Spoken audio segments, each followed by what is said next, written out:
it's Rick, 28mm RPG here with my guest today for our first ever Call of Cthulhu game.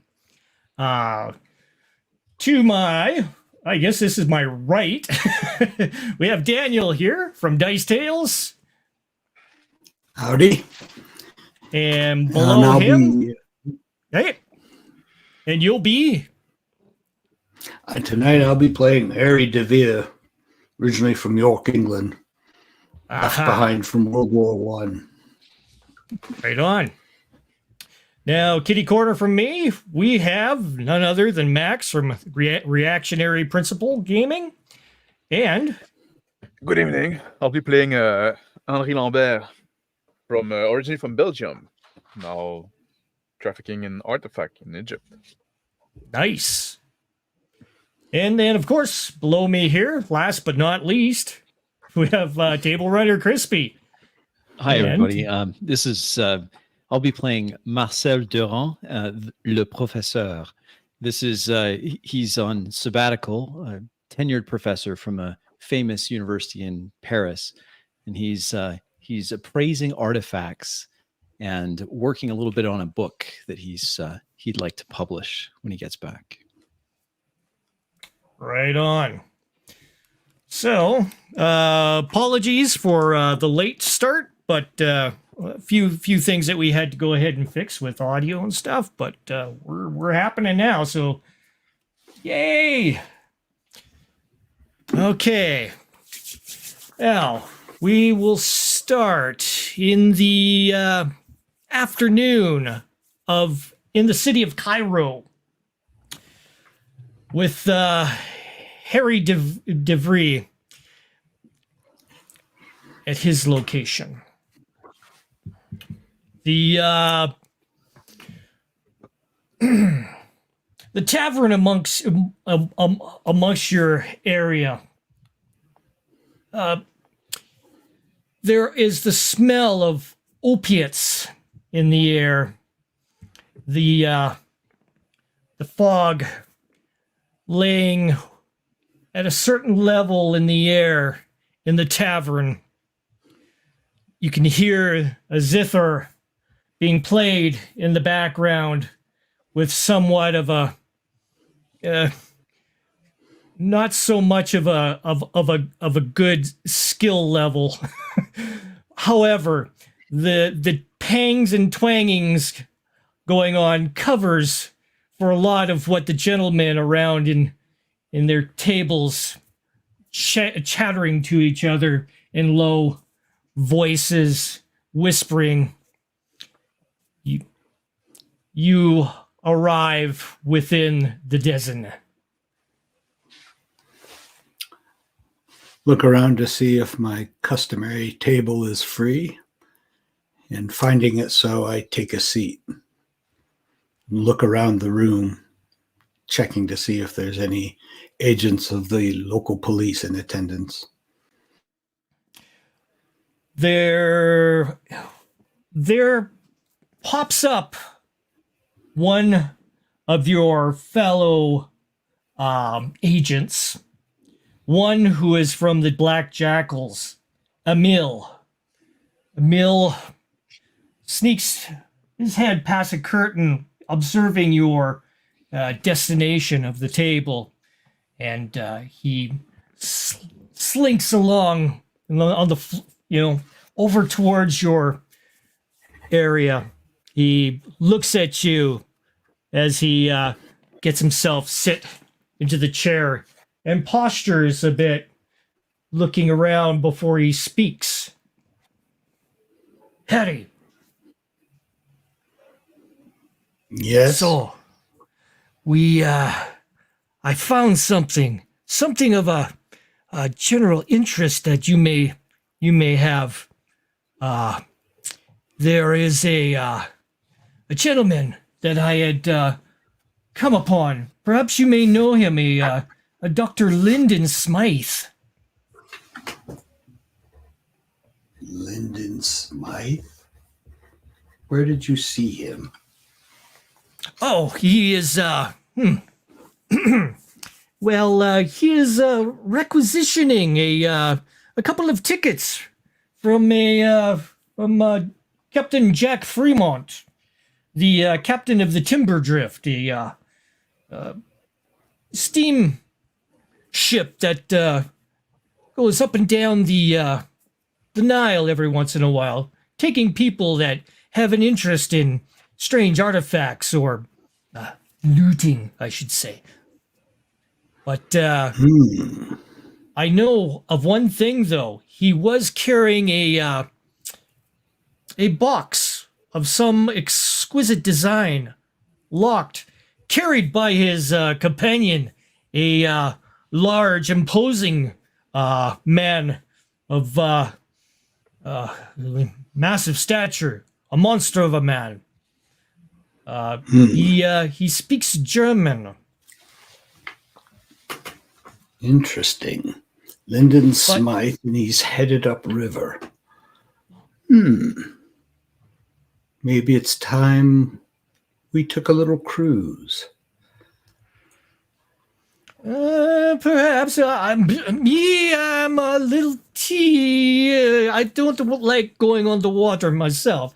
Crocodiles and stuff, it's not my favorite. But I tell you, if I do have I do have my connections here. So if you do find anything of value in the clutches of that large German fellow, perhaps we could make a really good deal on what he may have. Well, I shouldn't want to deprive anyone of their rightful possessions, but should they happen to lose something, I'll be in touch. Thank you for Awesome. the tip. Very, very good. Very good. I bid you adieu. I hope this gives you some good intel. We could really use some money these days with the way that things are going. The economy is misfortune after misfortune. I reach into my wallet and pull out a small note and slide it across the table. On consignment, my friend. Thank you. He pulls slides the note towards him and shovels it into his robe. He bids you adieu and heads off. Henry Lambert in the Blue Lotus Tavern.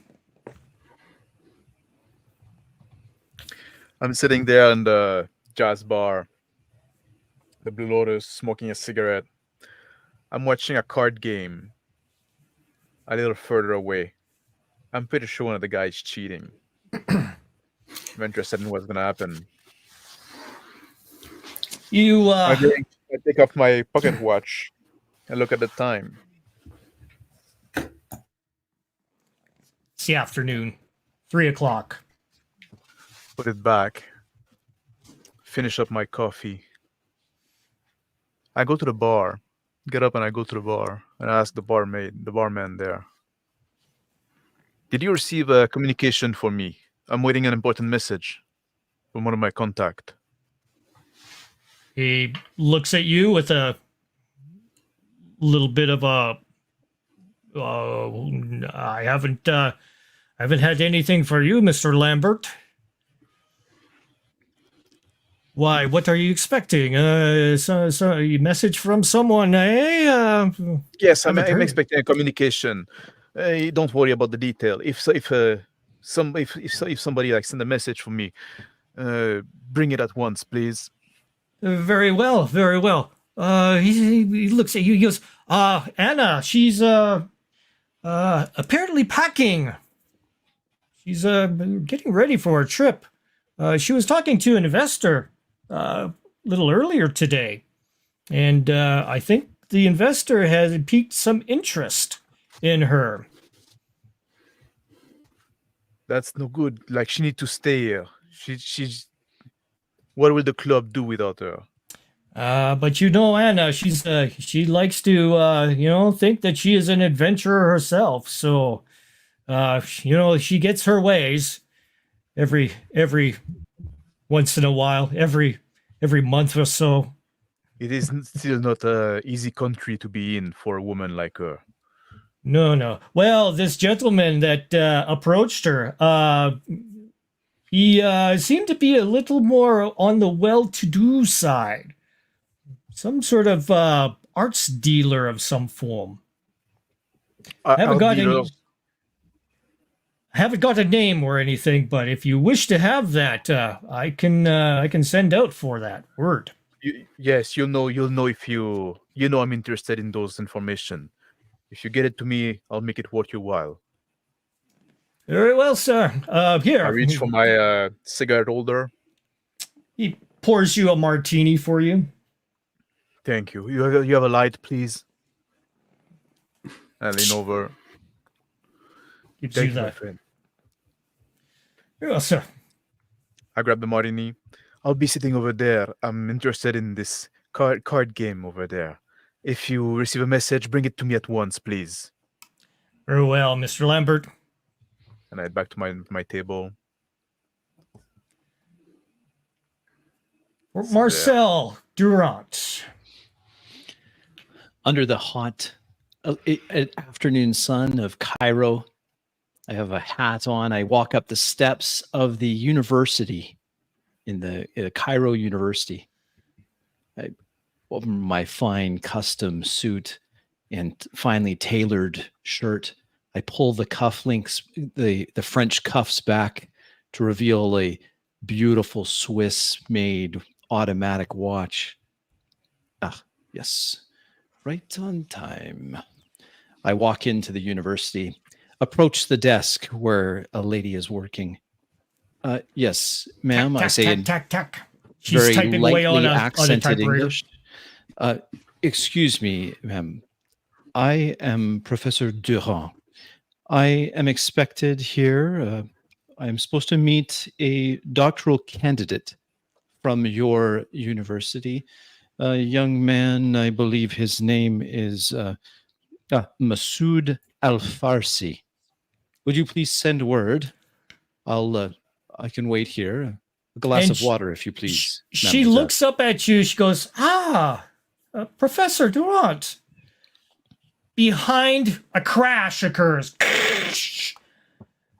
Things go shuddering across the floor. A book goes flying past your feet. I take one step back, appalled at such behavior. Oh, And Monsieur, qu'est-ce que c'est? you see Masood coming in. He's all disheveled. He's flustered, and he's got a stack of books that he's kind of clutching in his hands, a number of them on the floor, and he's scrambling to get the books up. Young man, these books are very valuable. I can't believe the university would allow a page to just be moving around books like this. Yes, Professor. Yes, Professor. I had to run in. I am sorry, Professor. You're always so clumsy, boy. I'm sorry, Professor. But I have some information for you. Who are you? I am Masood Asafari. Oh, no. Glad to make your acquaintance, and he does a bow towards you.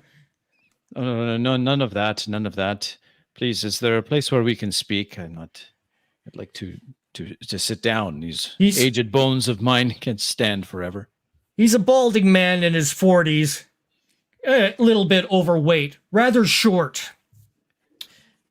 And he gathers himself up, and he says, "Sir, yeah, the table over there, table over there. We shall have some important news for you, sir." I gesture for him to lead on, and walking past the desk with the stenographer, the typist on a reception. Mademoiselle, a glass of water, please, at the table. She nods walk. as she heads towards the cooler. I hold my hat in my hand as I follow Masood to the table. And Masood sits himself down, gets himself ready, pulls out some books and everything, and he awaits you to position yourself as he watches as the stenographer approaches with 2 glasses of tepid water onto the table for you. I wait silently for the water to be delivered. Water poured. Je vous remercie, to the mademoiselle. Take the water, take a drink. Now, kindly, young man, please breathe through your nose and explain to me what you have. Surely, Okay. it is in not such a hurry that we can't speak like gentlemen. Yes, Professor. Have you heard of a document called The Sins of Nemnon? The Sins of Nemnon. The Sins of Nemnon. I believe I have heard of such a document. Steeped in the occult, I believe. It is. It was one It of is the some- banned books, if memory serves. Back in the early 1800s, it made quite a stir, I believe, in certain circles. Is that the one you're referring to? That could possibly be it. However, I do know someone with this book. Impossible. All known copies have been destroyed. It was quite a thing. Well, this gentleman seemed to be kind of adamant of the direction that he's going to be taking. He is commissioned a ship to go up the Nile. Well, hold on. This is all quite fantastic. I reach into my leather satchel and pull out a leather-bound notebook, which I have then taking a fine fountain pen from my inner pocket of my jacket. Repeat for me again, sir, young man. It was the sins of Nemnon. Nemnon. The enemy of Alexander the Great. Yes, but it's never been truly authenticated. I mean, But if what you say is true, then I would very much like to take a look at it. this gentleman is putting a lot of money down in order to make his way up the Nile towards the temple of the temple cave of Artemis. Cave of Artemis. There's been some rather exciting archaeological digs in that area. That is Okay, true. well, this gentleman that you keep on obliquely referring to, young man, explain to me who he is. What is his name? You have it, I assume. It is his name is Dr. Lyndon Smythe. Ah. Sir, you toss around the name gentleman too lightly. I know of this man, Lyndon Smythe, the German.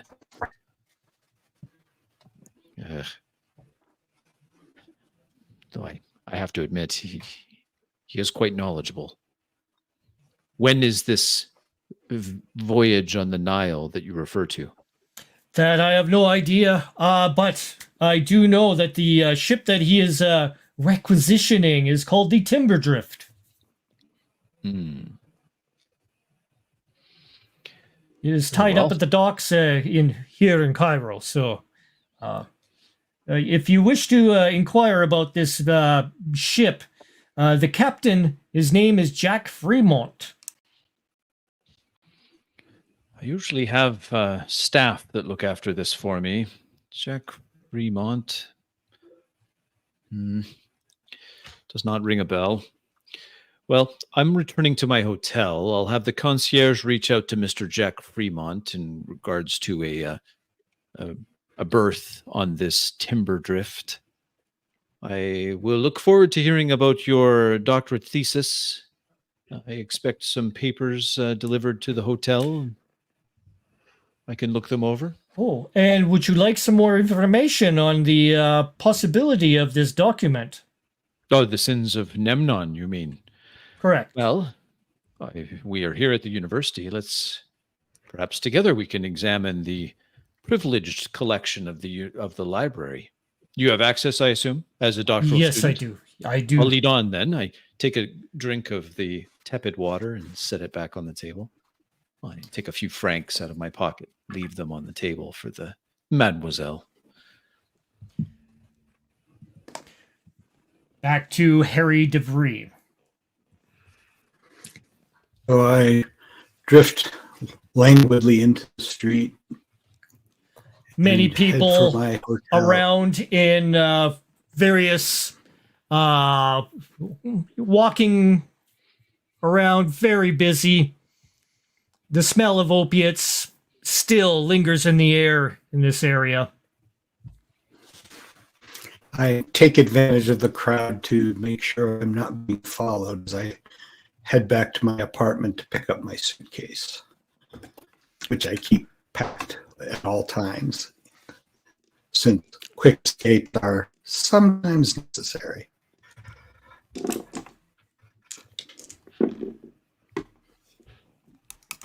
You see, a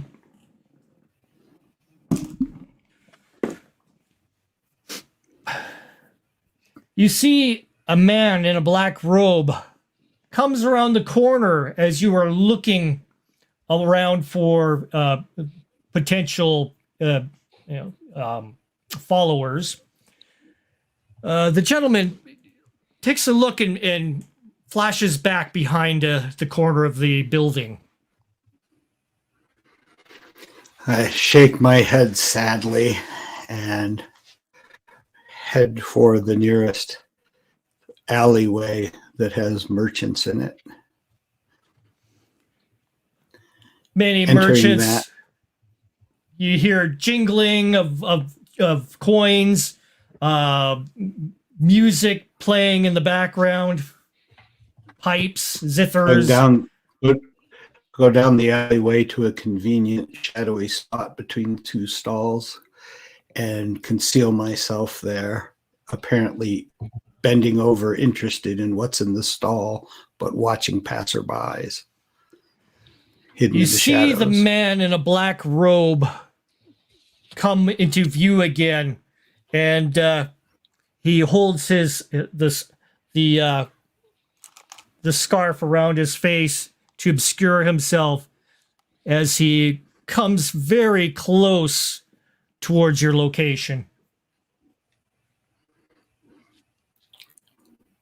I'm going to remain in the shadows and hope that he hasn't seen me. He's pondering through, moves along, goes right past your area. Back to Henry Lambert.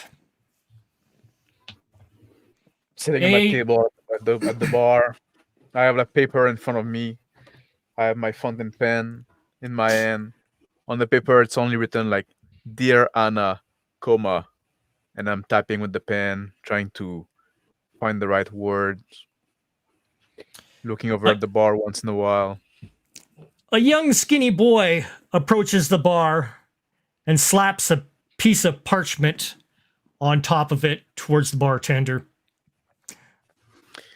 I turn a little more my shoulder toward the bar and I'm looking at the scene. Bartender slides the parchment towards him, takes a look at the note, and looks up towards you. I get up. I walk to the bar. He slips a penny off to the boy. And I sit at the bar a little bit. Not looking at the boy. I let him go.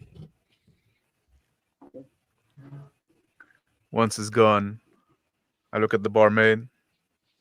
This was my message. Slides it over to you. I grab it. I unfold it. I look at it. Okay. It says it's signed by Captain Jack Fremont, a friend of yours from back in the day. Smuggler, usually takes his steamship up and down the Nile for ne'er-do-wells to, pillage some of the ruins up in the lost areas of Egypt. The message reads, Dr. Linden secured a berth. You may be interested in what he has. I fold the message, put it in my pocket. I grab some bills from Libra, I guess. Put them on the bar. I said, "Thank you, Omar. I'll be going. I'll have some business to attend. Remember, if you know about this gentleman looking for Anna, right? This information will be valuable to me." Very well, sir. I get off the bar. I start walking toward the dock. Back to Marcel Durant and Mossad. Among the dusty shelves of books, old tomes, I search through the collection with Masood. And with my familiarity with libraries, I have an exceptional success. 13. Oh. Okay. You discover some information pertaining to the shrine dedicated to Alexander the Great in the location known as the Cave of Armites.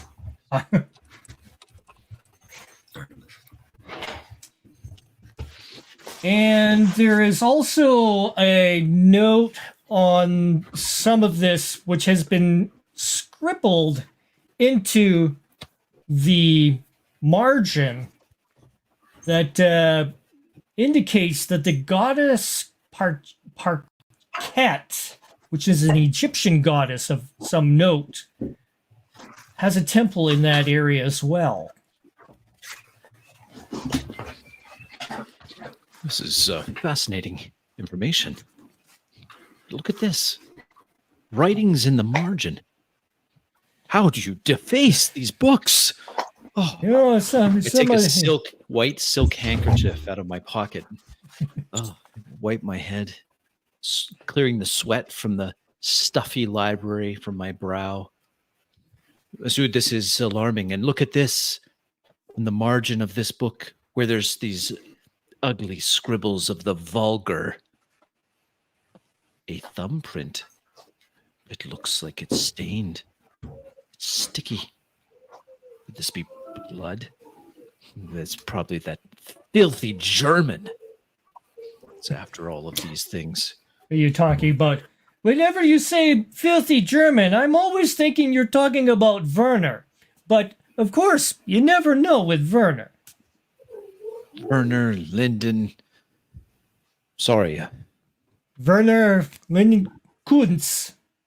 Yes, that's Werner Kuntz. He's my arch nemesis. Broad and academic charlatan. Okay, well, we found some interesting information. It's time for me to take a breather. I'll be returning to my hotel and inquiring about this timber drift.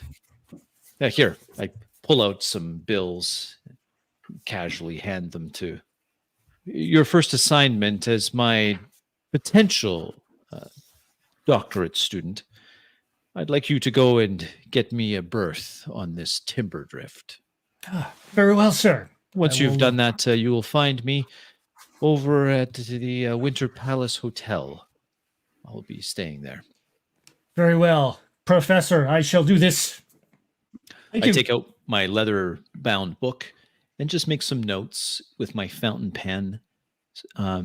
Careful to note the Alexander the Great reference, the goddess, the shrine, this cave of Armates, and some questions I have. Who is this Dr. Linden, and why did I confuse him with Werner? Am I too biased towards the Germanic race, given all that has happened in the last few years? Some questions. Close the book, and then head out. Masood makes his way out. At the front desk, I ask the lady to contact someone to bring a car or a cab around. Transport me to the She hotel. nods. She goes over to the little punch board, starts dialing. I pull out a pipe, a little bit of smoking tobacco. And I light it, smoke in the waiting for the car to come around. Back to Harry DeVry. The gentleman moves off past you, seeking further on into the areas of the merchants, seemingly lost. I will wait for him to stop looking back in my direction and mutter to myself, well, who could this be? And when I can, I then follow him, taking my coat off to change my appearance somewhat. He moves his way through the ins and outs between the customers in the alleyway, heading towards the main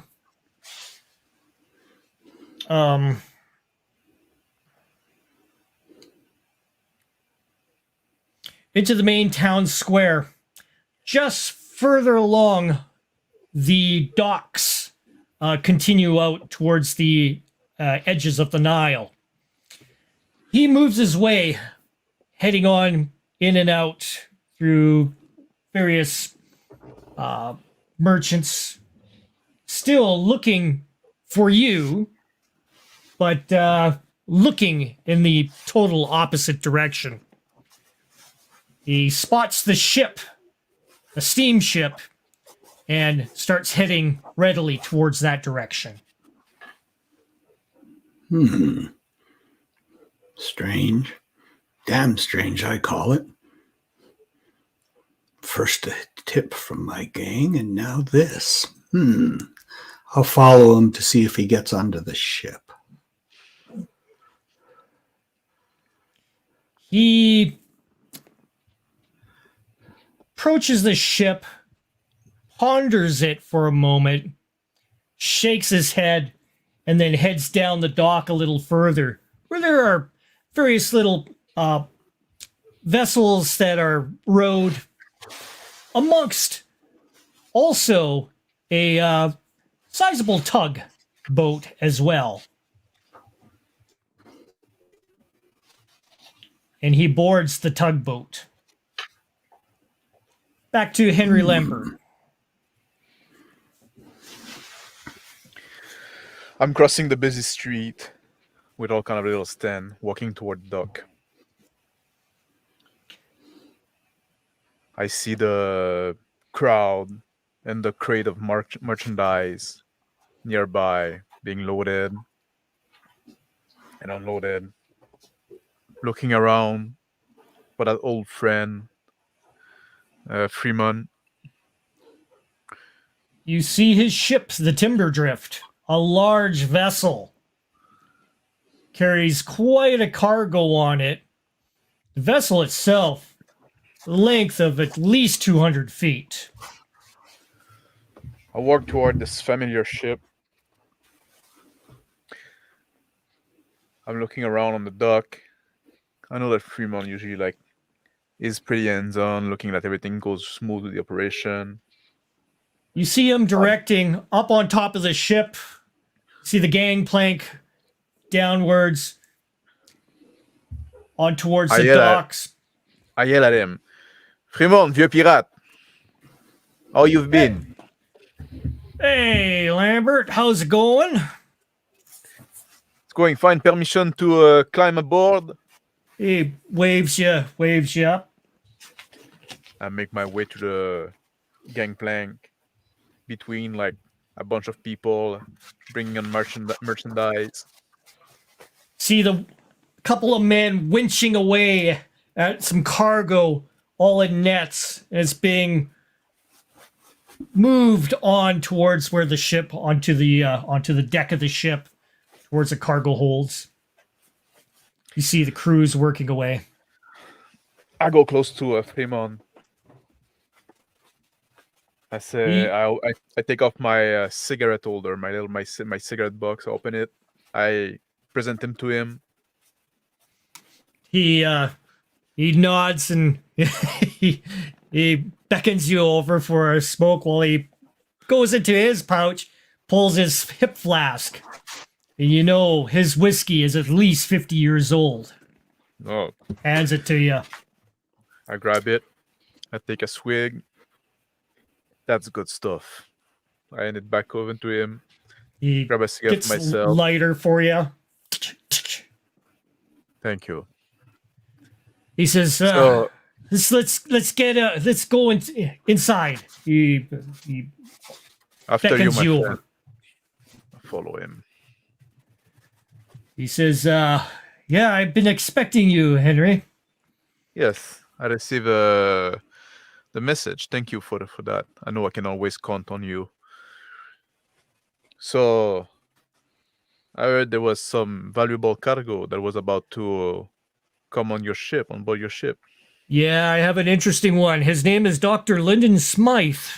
I figure you might have perked your ears.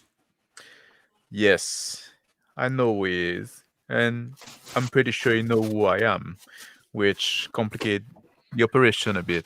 Yeah, I would suspect if you're gonna go ahead and do some of your magic, I will allow it on my ship, but we must be very precarious with this. I am being paid quite well by this man, but I'm not too sure about his motives. I understand, and this is, I got to tell you, this is a rare case for me as well. Usually, I find thing I can sell and sell it, but this is a special request. I got an investor that is very interested in that book that he's carrying, so I need to procure it for him. Okay. I should say, we would have to be a little bit more cunning with the disappearance of it. This man, he's got an entourage of some extreme muscle. He pulls his ledger out and lays it out onto his desk, and he looks down. He says, okay, we have Anna St. Phillips coming on board as well. Anna is coming on that ship? Yeah, she's coming on board this ship. And that is a coincidence. His muscle, his name is Hans Merglich. Oh, that's not good news. Big monster of a man. You know, I prefer to avoid physical confrontation. This is not what I do. Yeah, but he's also got a couple other companions as well. So I would say you're going to have to use a bit of tact with procuring the documents you wish. And this Lyndon Smith is one of the worst kind of evil. The ideologue, right? He believes in what he does. Yeah, he seems a bit friendly and quite on the norm. However, he does have a little bit of a twitch to him, as you may have known. I think he's a man who's been, perhaps in the war once too often. Hopefully, I'll be able to leverage him better than I've been in the past. Do we have I'll wait for the departure in the canteen. Okay, we will be, he wishes to be leaving by tonight. 10 o'clock is when we are leaving. Is Anna on board already? Oh, no, she has not made her way on. I'd like to talk to her as well. I'll leave you at your work, my friend. He passes you a key to a berth. Thank you. Says you will be holed up on the with the in the fireman's section.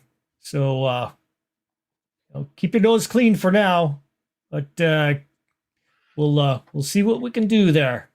I'm not here to cause you trouble. Oh, I know, but I know when I can make a little extra dough too. I look at the key and I head toward where the berth would be. And it's you note that there is a map on the wall indicating where the firemen's chambers are down on the second deck below. Yeah, I'll make my way there. Back to Marcel. At the Winter Palace Hotel. I'm there taking a small glass of wine, waiting for the ticket to arrive. Beside me is a finely crafted leather suitcase with a few belongings for an overnight trip or perhaps a few nights. I have my leather notebook out, making some notes. I've got the name of Dr. Lyndon Smythe written in the book, a question mark beside it. I'm tapping that book. That name, it's familiar to me. It's not, I can't place it. I wait there for the doctoral student, Masood, to arrive. See, hopefully he has those tickets.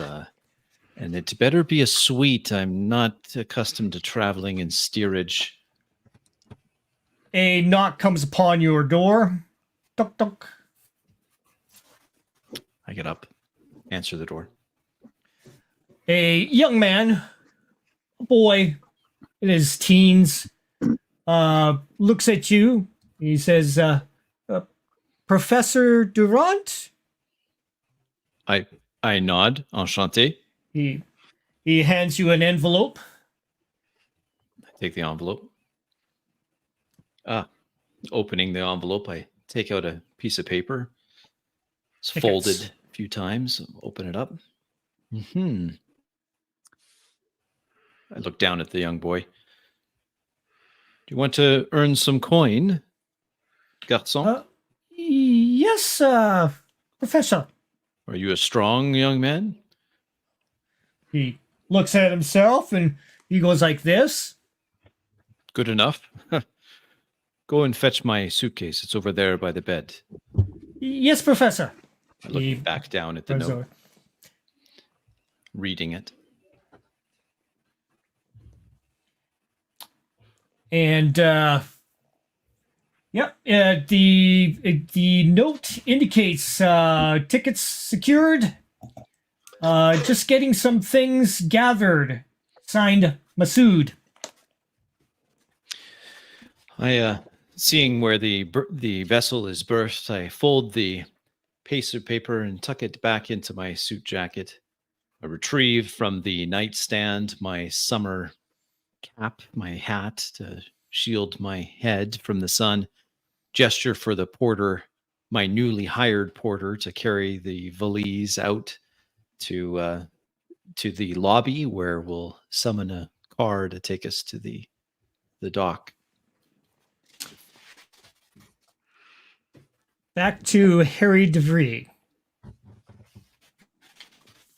I look around and head over to the ticket agency at the waterfront and purchase myself a ticket on the steamer upriver.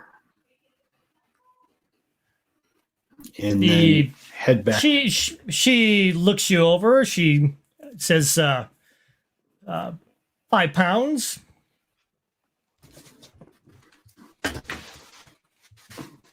Pay the lady. She goes ahead and hands you the ticket. And beside you is a striking looking woman of some quite impeccable beauty. And she looks at you and smiles as she sees what ticket you've got. And she gets one as well. Oh. Are we? Heading upriver, are we? I say to her. She says, why, yes, I've been invited along for a little bit of entourage towards the, possibly the source of the Nile. I say. Interesting thing. Harry DeVere. And I hold out my hand.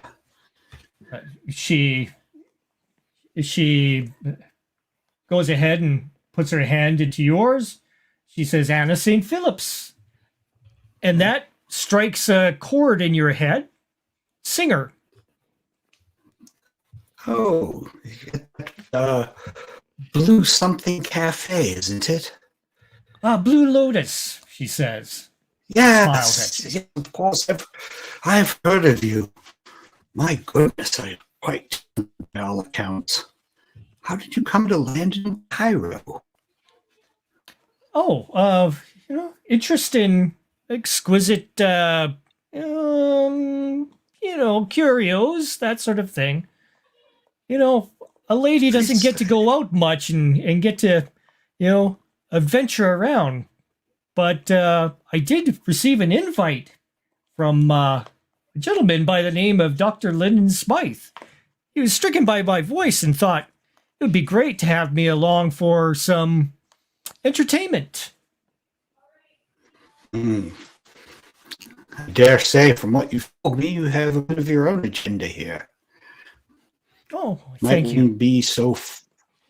Might one be so forward as to perhaps we could dine together aboard this evening?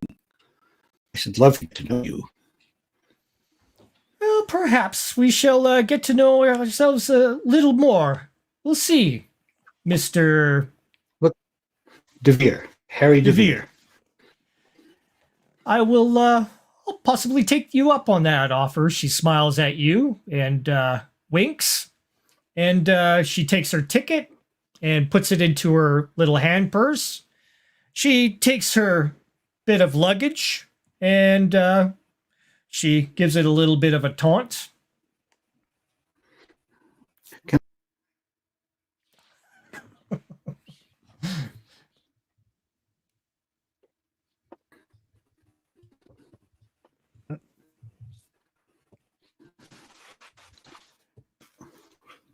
Yes. Sorry, I didn't catch that. You said, can I? Can I take that from you? It looks a bit heavy. Let me carry it for you. She goes, oh, a gentleman. Thank you. And she lets you proceed.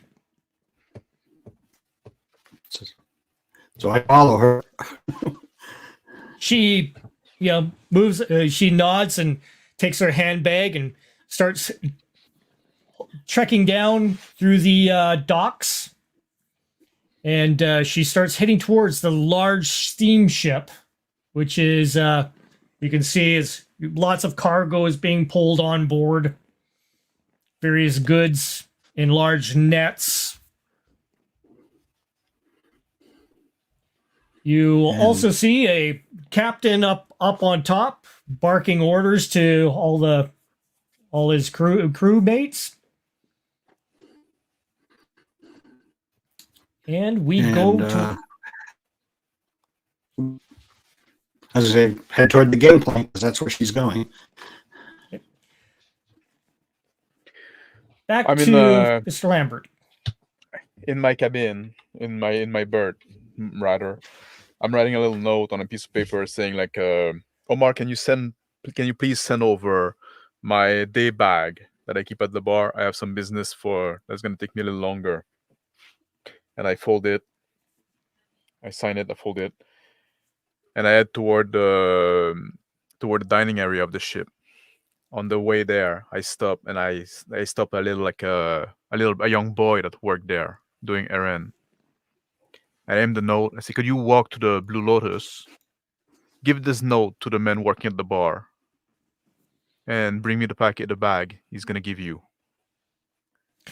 Very well, sir. I give him like a little bit of local currency, local money. And I said, he "Thank you. smiles. Thank She'll you." do so right away, sir. And he runs out, starts heading off. And as my eyes are following him, and I see him head toward the gangplank, I see Anna walking toward there. And she looks at you and she doesn't know what to do at first, but then she smiles. She goes, Mr. Lambert. I approach her, I grab her hand, I kiss her on each cheek. Anna, my dear, I heard you were thinking of leaving us. Oh, just for a brief little stint. Perhaps we can talk about this. Have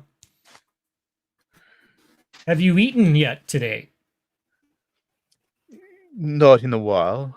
I would be willing to treat you for a nice dinner as much as we can get on this embarkation. She turns to the man that's behind her, which is following her with one of her bags. And she goes, and this is Mr. Harry DeVere. We've met Nice to meet you. before. I say, sticking out my hand. DeVere. Oh, yes. Lambert. Righto.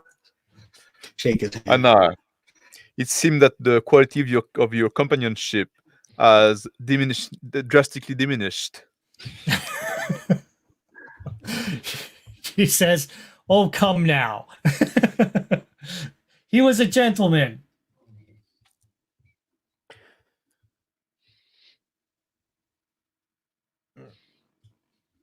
There we go.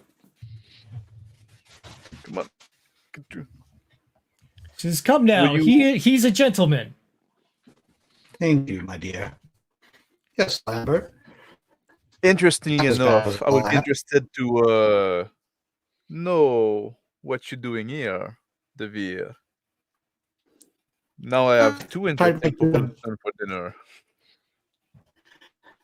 I thought I might get out of the city heat a bit, you know. Just, you know how Cairo can be this time of year. I know what Cairo can be all time of year. And I know that you're not the type to travel for pleasure. Well, let's just say that I have a lot of business to do. Mm-hmm. She looks at the two of you and she moves her way. She says, perhaps we shall continue this conversation later. I'm feeling a little flushed. I best be going to my berth. I'll see you later, Lambert. See you at dinner. I'll get you the best table we can get here.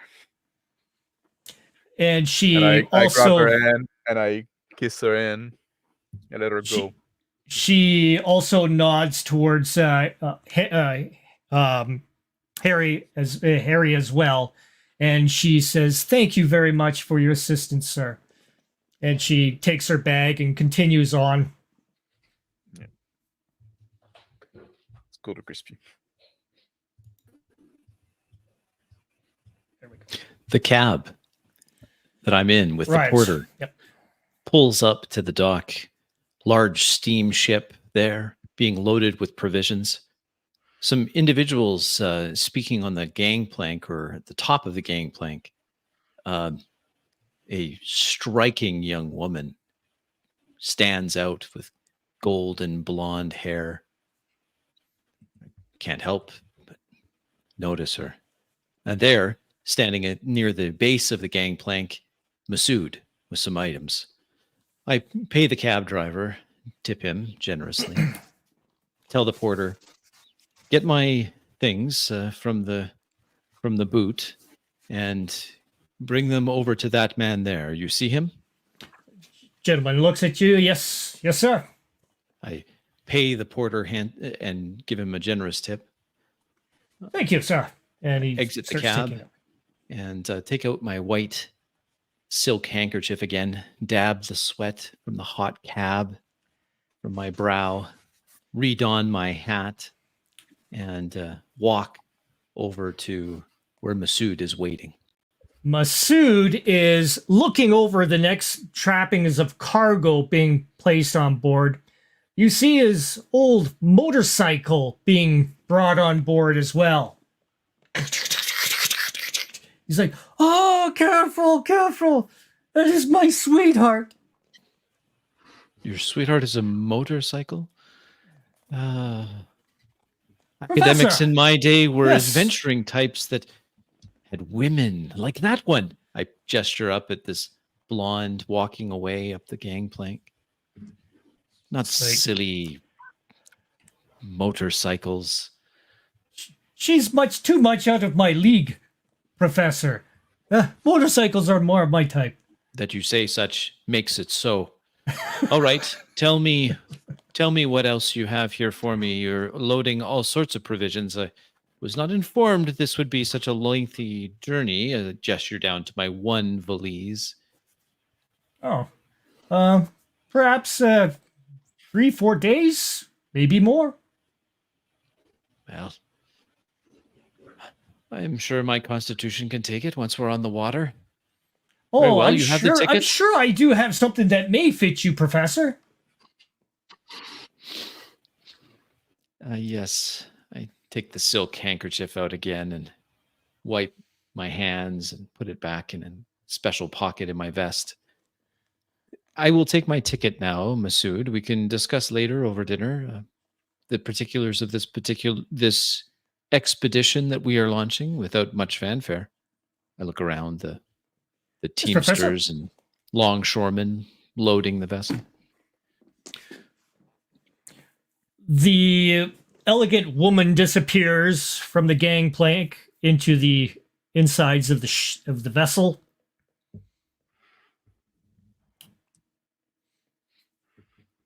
Well, you're Do you- nice company, but it's time for me to go. We'll meet later. The ticket. He I take the hands you ticket the from his ticket. hands and walk towards the gangplank. Harry and Henry. Devere, let's cut the bullshit. Let's go have a coffee and talk about business. Poor Dice Tails. He's having a rough day. Sunspots. Sunspots.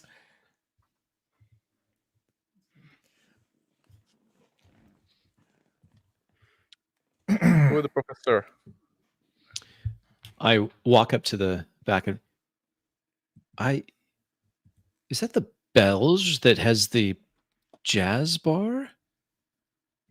I seeing him on the deck of the ship, casually hand my ticket to the attendant at the bottom of the gangplank.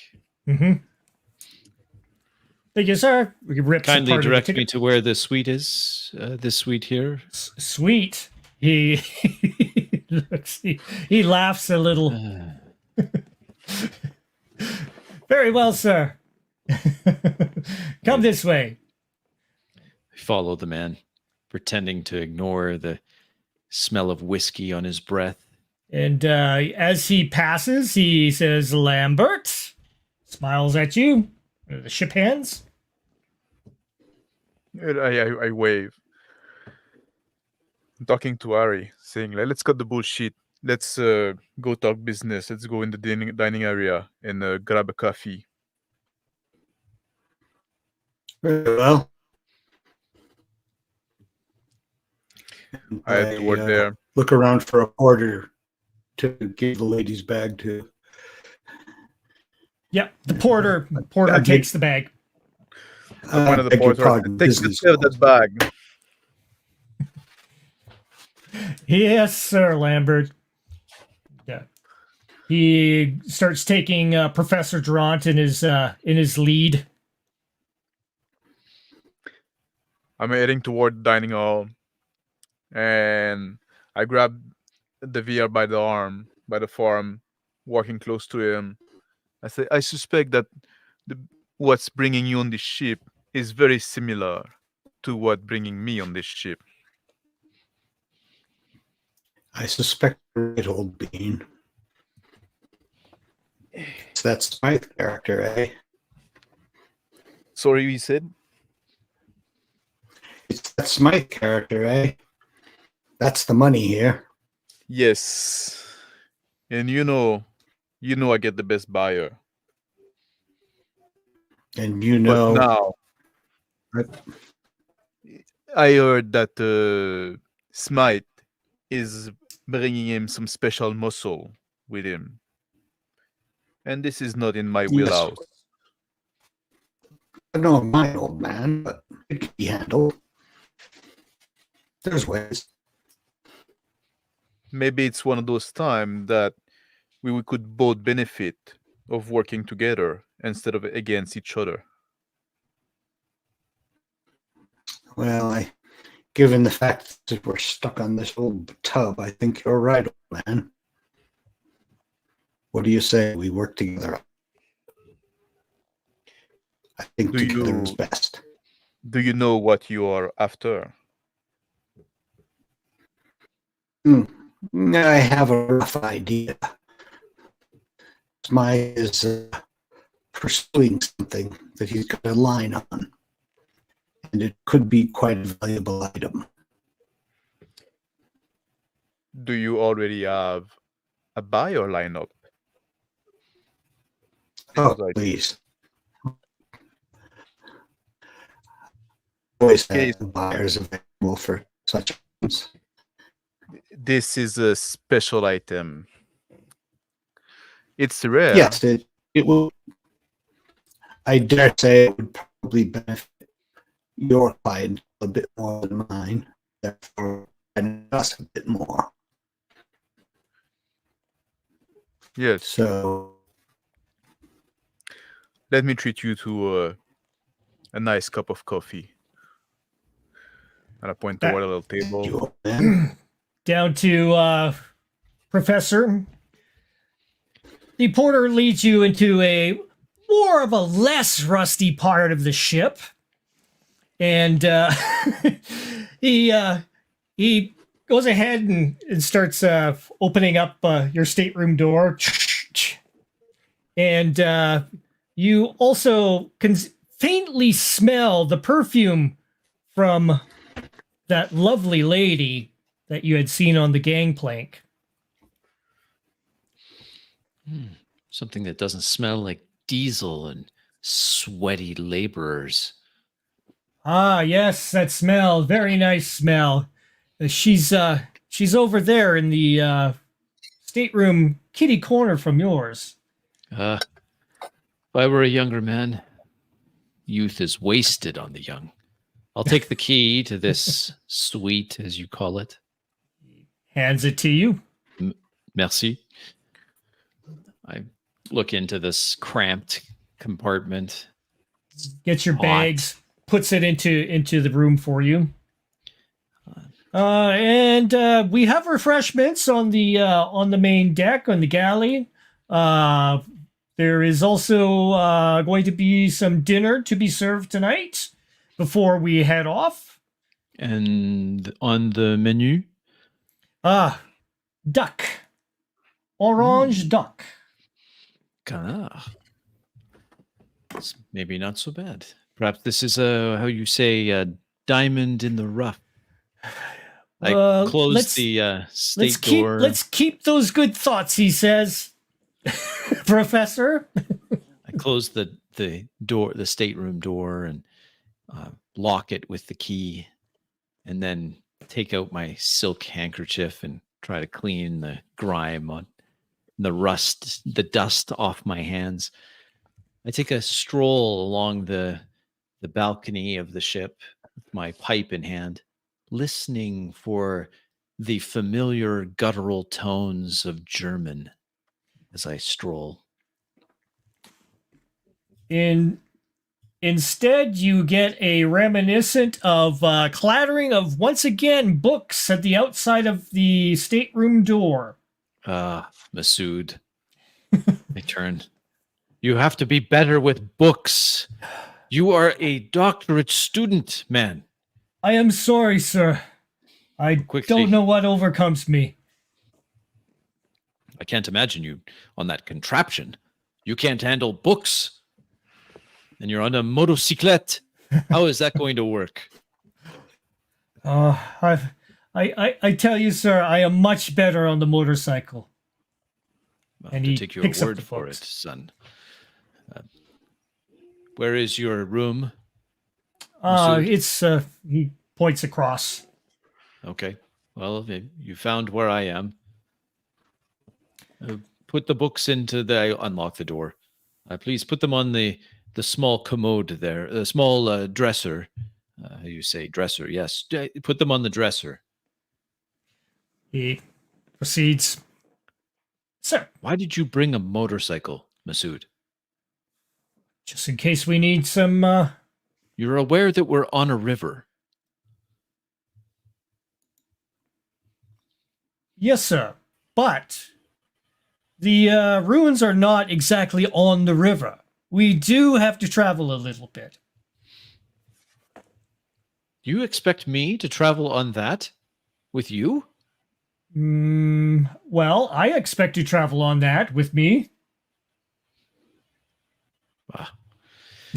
Masood, you have much to learn. I'm going to get some fresh air, and as much as it is here in this humidity, as the sun is now high in the sky, it's setting. Soon will be dusk.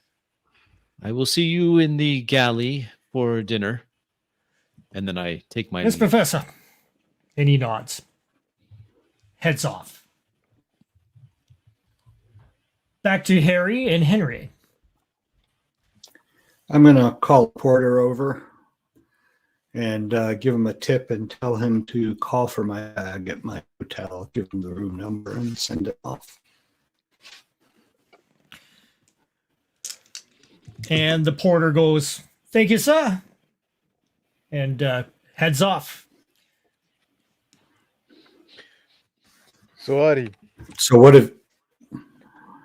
have you heard about this then, Henry? I've coughed up all I know. It's you know the details always a bit bore me. I'm here for the money. I'm not the historian myself. I heard he was carrying a book, but apparently it's a very valuable book. Yeah, very ancient or something. I have someone that is willing to pay good money for that book if I can retrieve it. What's the name of the book? Yeah, I wouldn't be able to tell you. They told me it's a book about something with a Greek goddess, Artemis, I think, or something like that. Goddess of the Hunt.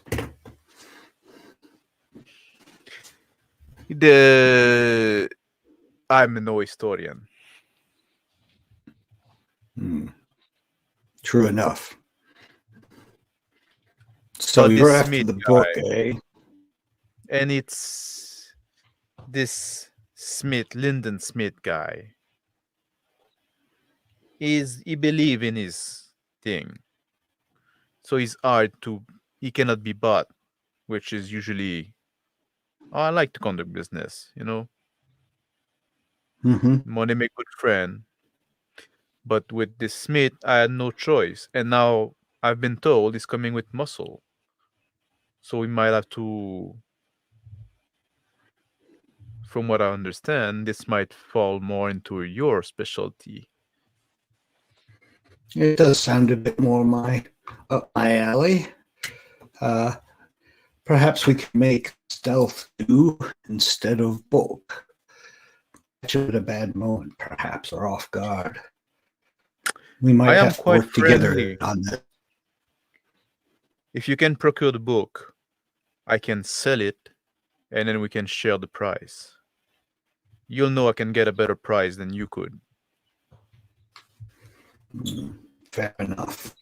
But the greatest risk is in the getting, wouldn't you say? Especially with the muscle. I think I should be a bit more than half.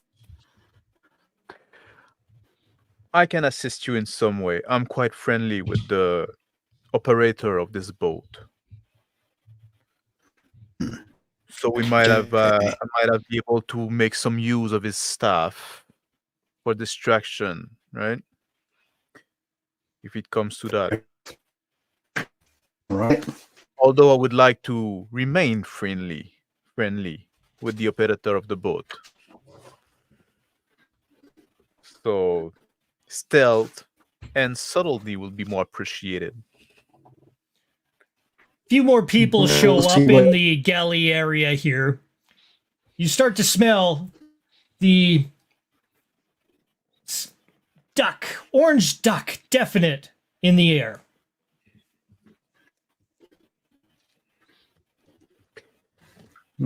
Ari? Smells like dinner's nothing.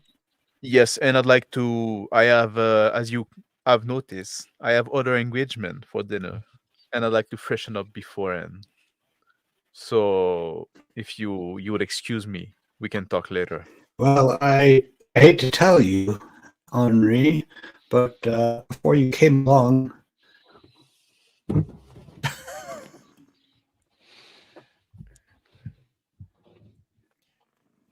Back to Le Professor. The scent of cooking duck. My stomach growls. Didn't realize I was so hungry. Time to freshen up for a nice evening meal. I return to the small room, a little basin of water there. Wash my hands, get ready for the evening meal. Then open my valise. In my suitcase there, underneath the clothes, a shining nickel-plated 38 caliber handgun. I take that out and carefully slip that into my suit coat, just in case things get a little rough at dinner. I look over at the books that were left by Masood. I'm just taking note of the titles. Definitely a part of Egypt that is primed for archaeological explorations. My mind returns to Alexander the Great and this cave of the goddess of the hunt. I take out my notebook and make a few notes of my thoughts as I collect this. I want to catalog everything carefully. Satisfied that I've done that, the notebook returns to my leather satchel, which I string over my shoulder, not willing to leave that out of my sight. And then I leave the room and head to the galley. Back to Harry and Henry. You were saying you hate to tell me, Ari? yes, I was saying, old man, before you came along, I rather made arrangements with the young lady myself to have dinner with her. Bit awkward, what? I'm afraid your plans will have to change. Oh, I couldn't possibly disappoint such an enchanting little creature.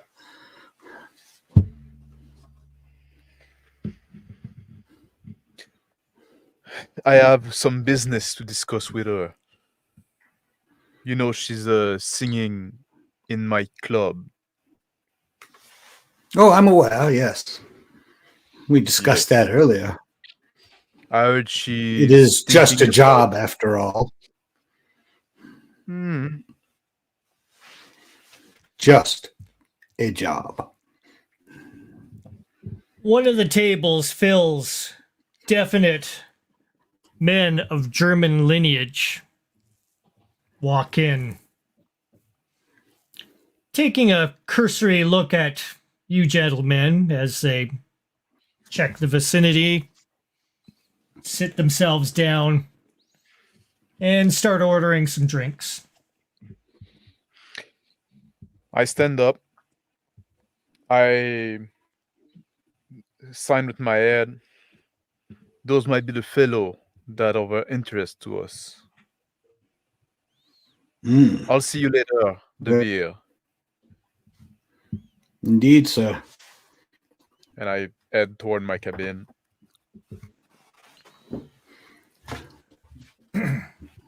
Back to Professor. Seeing the group of the Germans arrive and sit all at one table, I look for a table nearby. Seeing one with an empty seat, I head over there.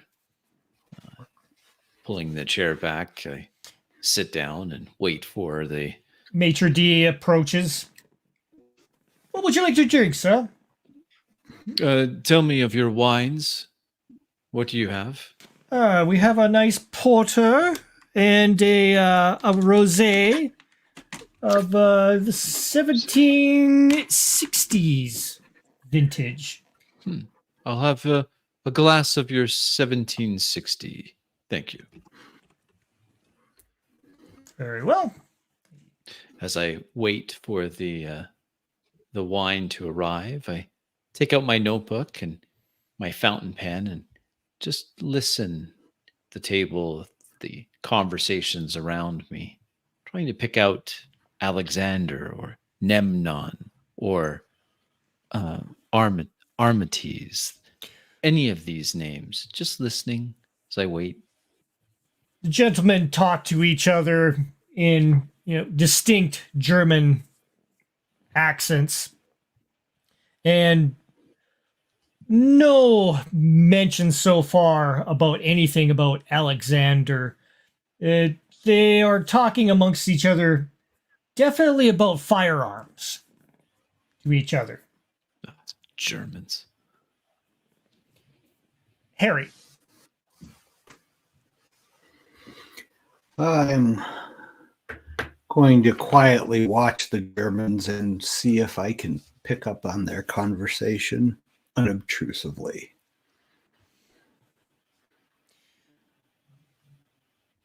Language? Are they? I German. speak It's Arabic German. and English. Oh, disappointing. So I'll go ahead and go back to my cabin to freshen up for dinner and return when I'm done. You do notice your satchel and other belongings from your hotel room back at on shore. Same with Henry. More of your stuff has arrived. Yep. I'm So I'll just put on. like. Go ahead. Put on my tux for dinner and my careful. My bow tie is perfectly symmetrical. I want to impress the lady. Wouldn't do. Wouldn't do. And Henry. I'm just like throwing some water in my face. I changed the color of my shirt. And then I head back toward the dining hall. Back to Marcel, your wine has arrived. And you also see the lovely lady, Anna, show up.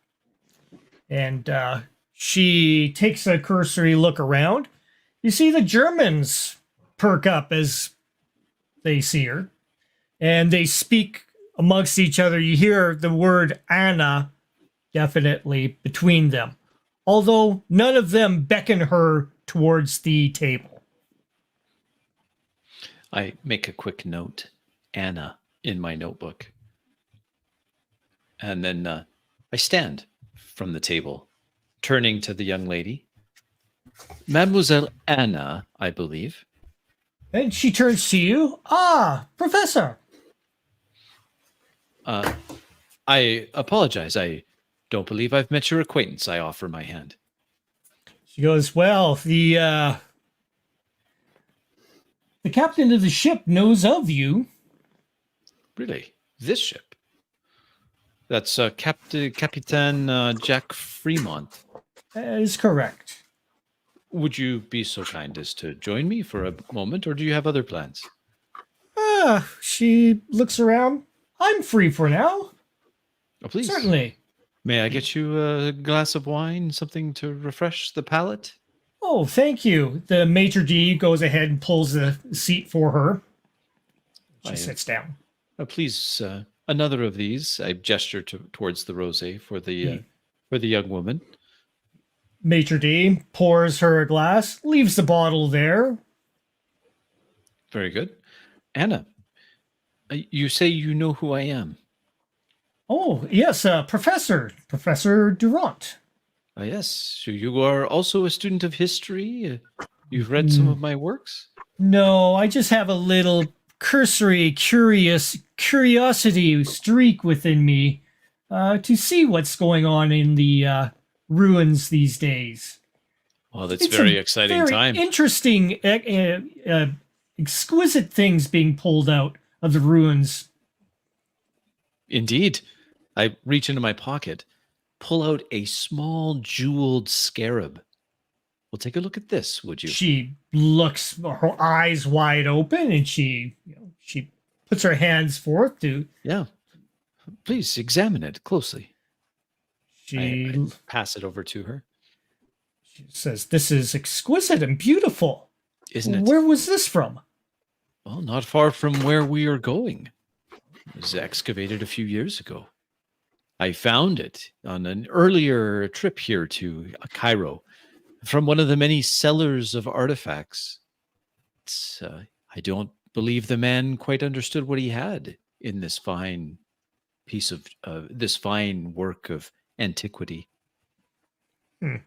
Well, perhaps you will find more. Apparently, the gentleman that invited me along to this expedition, and she kind of gets a little bit more quiet in front of the Germans.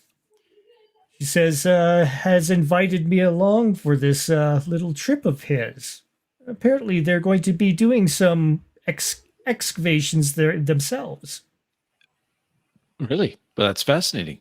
Perhaps you could you would you be so kind as to make an introduction for me? I shall definitely do so, Professor. Well, it would be a great honor to do so. Perhaps when he arrives, I shall. Oh, he has not yet arrived. I thought no. Those are definitely his men, though. Okay. This is the Professor Smythe. Yes? Smythe. Yes. Smythe. I've heard the name. I'm not sure I'm familiar with his publications, but I have heard the name. He's been known to collect the more unusual things that he can find, and that which involve more of the occult. Ah, the occult. Dangerous business that. Can attract some unsavory characters. I gesture towards the German table. She closes in a little bit closer. Perhaps there might be a remedy for this. She winks. I'm listening. She goes, perhaps I shall introduce you to my other cohorts as well. The two men with whom you were conversing near the gangplank. Yes? Oh, yes. Harry and Henry. Henri Lambert. Has the jazz club, I believe. That is correct. He Musique does. Américaine. It's very popular now, I understand. That is correct. He has an interest in artifacts himself. He does tend to trade them, and a man has to eat. Exactly. But I do represent La Sorbonne, a university of some means. Perhaps you could help me acquire something for the collection of the university. It would be a arrangement that might be to our mutual benefit. We shall see what we can do. I'm sorry, I am imposing too much on you. I'm sure a young lady as beautiful as yourself has other plans than to be with an old man for dinner. I look She says, over. well, I am expected to be dining with Henry. Henri, your employer at the music club. It's Yes. correct. Back to Harry. All right. So I return to the dining room and look around for the young lady. And when I see her sitting with Professor Durant, I stop in my tracks and my eyes widen. Can it be? Good Lord, Marcel Durant in the flesh. And I stride over to the table. Pardon me, sir. Good evening, I say to Anna, but focusing. She looks at you Are and you- says, Harry, that is quite the tuxedo you have on. Oh, thank you, Anna. Are you the professor of the Sorbonne? I stand from the table. I bow slightly. Enchanté. Yes, I am. And you, Good sir? Lord! What great fortune! Sir, you are absolutely an inspiration. Your works on the step pyramid of Zoser, foundational. Sir, your scholarship is so underappreciated and so overwhelming. I'm Harry DeVere. Such a pleasure to meet you. I return with a Reach smile. my hand out. You're a man of exceptional taste, I can see. Tell me, Mr. Harry, do you have plans for dinner? Perhaps you could join me. I'm always interested to talk to someone who's well read, especially those that have read the right books, such as the ones I've published, of course. Sir, I've read them all. I own them all. I can see, well, my dinner plans were with this wonderful young lady who's already with you. And I pull up a chair and sit down. And I'm like ignoring Anna and get another bottle, I'm sure. And have you ever? Boy, I wish there was a young doctorate student that could see your enthusiasm. Well, sir, anyone who's read your works shall know the genius, the sheer excellence of it, the incisive scholarship, the meticulous archaeology. It's all true, and I admit it humbly, of course. But let's please, there are other ears around. I look over to the table of Germans, and maybe we should keep our conversation between the three of us, Mr. Harry. I'm terribly sorry, old man. Pardon me, I turned to Anna. This man is my hero. He is a genius. Egyptology would not be what it was if it were not for Professor Durant. I just can't express the profound intellect that you have the privilege of being in the presence of, my dear.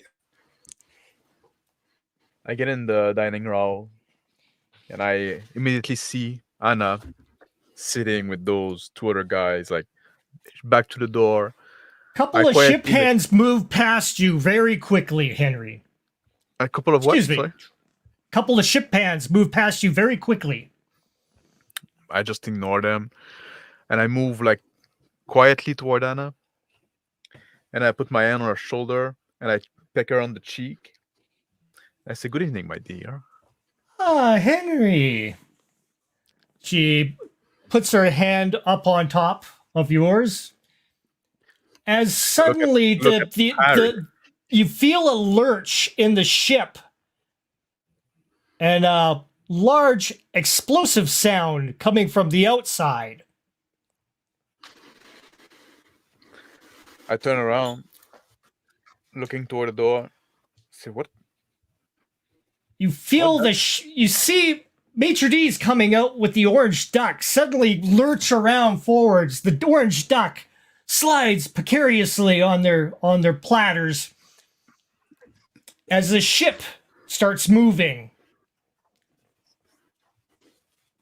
So, C'est Primo, normal. this old boat, like, looked at. I say, that's I most noticed unusual. The I'm gonna Germans get up look and at each head other to and look start outside. just outside in the balcony. You see the river going by. You can see the ship itself that you are on is moving. I Any sit in the chair where sign- Ari looking was ar- sitting. Harry So first I sit in the chair. Oh, sorry. or Harry? Looking Nice. around to see if what the source was of the explosion.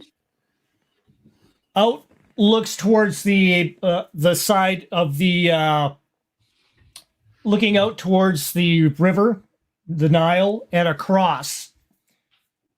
Not across from the sounds of gunfire off on the other side of the ship. Run around to get a better view. Henry? I just sat in the chair that next to Anna that Ari just stood up from, and I look at the professor in front of me. And I say, I don't think we've been introduced.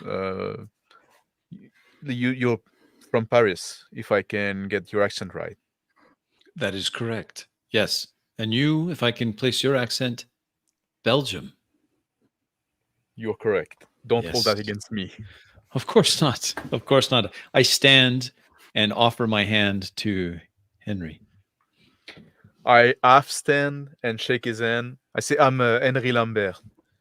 Enchanté, Marcel Durand. Pleasure to meet you. Oh, the pleasure is all mine.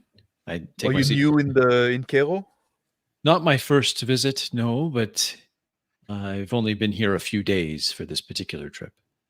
I heard they make.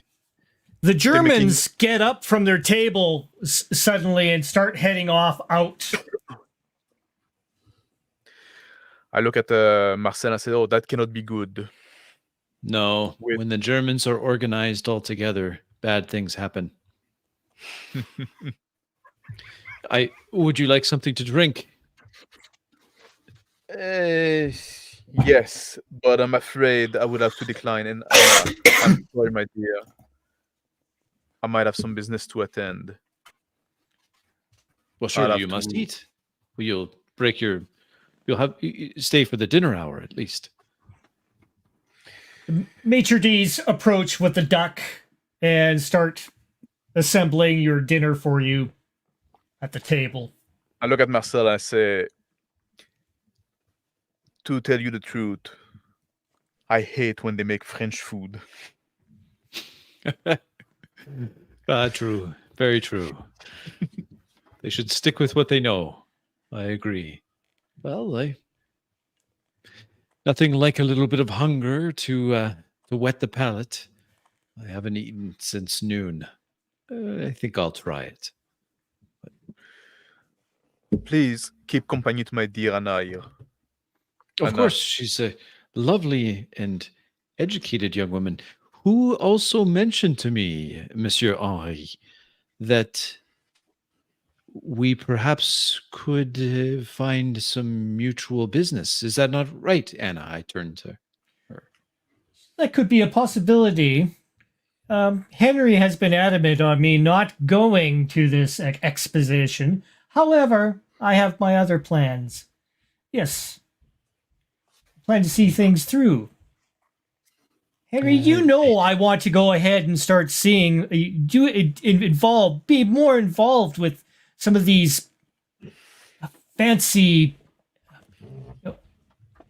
acquirements that you have been getting into. Anna, my dear, you know you're very precious to me, and I do not like to see you put yourself in harm's way. Well, yes.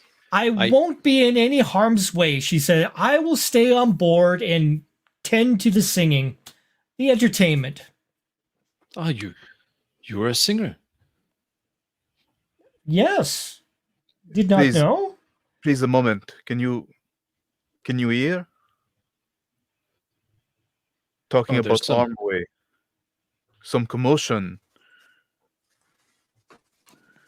Back to I'm Harry. looking for the source of that commotion. Yep, looking for the source of that commotion. I hear Outside, gunfire. the ship is moving along. There's some gunfire coming off from the shore.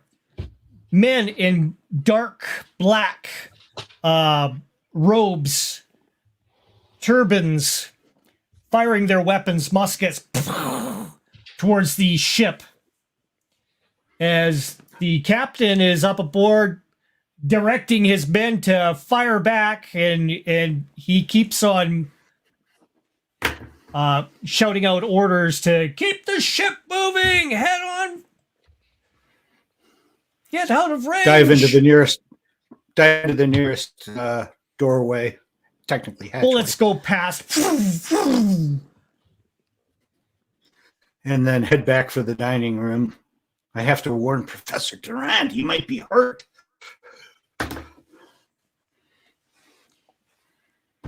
So make my way back to the dining room and look around. Everyone's just sitting around eating. Yep. There's I say we're under attack here. You may want to seek some cover. The Fellaheen are rather restless tonight, firing their rifles at us. What is that, Harry? What are you? I was just about to go see what was happening. I heard the noise, the commotion outside. Gunshots, old man! Natives taking pot shots at our craft. I cut into the duck. It's a little overdone. Take a bite. After I swallow. Oh, that's not that unusual. I've been to Egypt a few times, and yes, the natives get a little restless, and every so often they'll shoot their old flintlock, piss-smooth bore muskets at us, but I'm sure we'll be fine. I put my hand on the end of Anna and say, "You see, my dear, this is why I'd rather you to stay in Cairo, in the bar." She shakes her head. I'm going to go ahead and get myself ready for a song or two. And she lifts herself up from the table. Excuse me, gentlemen. The duck is not to my taste, she says. It is overdone. I Take a bite stand, of it. of course. As the lady stands at the table, so does the professor. Yep. I imitate the And professor. Politely as she walks off. And she heads off and gets herself ready for her show. I'll take another seat at the table and try some of the duck. Harry, our German friend, have you seen what they're doing? I saw them quit the room soon after you, or just before you, I beg your when pardon. everything was going. Oh. Which way did they go? They seem to go the same direction as you did. I beg your pardon, Henri. I don't want to be incommode, but I have to say, which of these Germans are you referring to? You say you're connected to them. I'm looking for a Dr. Lyndon Smythe. I believe he's involved with something here. I don't know him personally. Perhaps you are affiliated with him? I just give a glance at Harry. Well, let's just say we're aware of his business. Antiquities, I take it. Oh, yes, but not the way you are, Professor Durand. No, this man is a bounder, a scoundrel, a looter. I am familiar with He does the not type. document. He doesn't document his work. He looks for priceless treasures, liberates them for his own profit and his own fame. Not at all the type of work you do. We had some running in the past, him and I. Oh, I yes. could never yeah, work with him. I've heard about something that he's potentially looking to market. Have you heard of this? It's an Alexandrian artifact, very ancient tome. Well, And what I is your don't interest? know. Proceed, Henry. What is your interest in that tome? Well, as you know, I work as a tenured professor at the La Sorbonne, and I would be very interested in acquiring such a tome. It's only one that's been mentioned. If it is actually exists and I can authenticate it, it is perhaps one of a kind. I would There seem not to be- This pass would up. help you in your work, Professor? Indeed. I Is- am working on another treatise on the ancient artifacts that have been unearthed here in the Then you must Nile have it. Delta. I'm darting toward like my eyes like toward Ari, kind of visibly upset. I'm just looking at Marcel. I don't even notice. If you need it, Professor, we will get it for you. Of course, with compensation, I say as I look to Henri. This book seemed to be very valuable. I'll already have like customer offering a pretty penny. Oh, Henry! None of your customers could have a need nearly as great as Professor Durant. You know his have some- reputation, of course. You're familiar with his work, way- surely.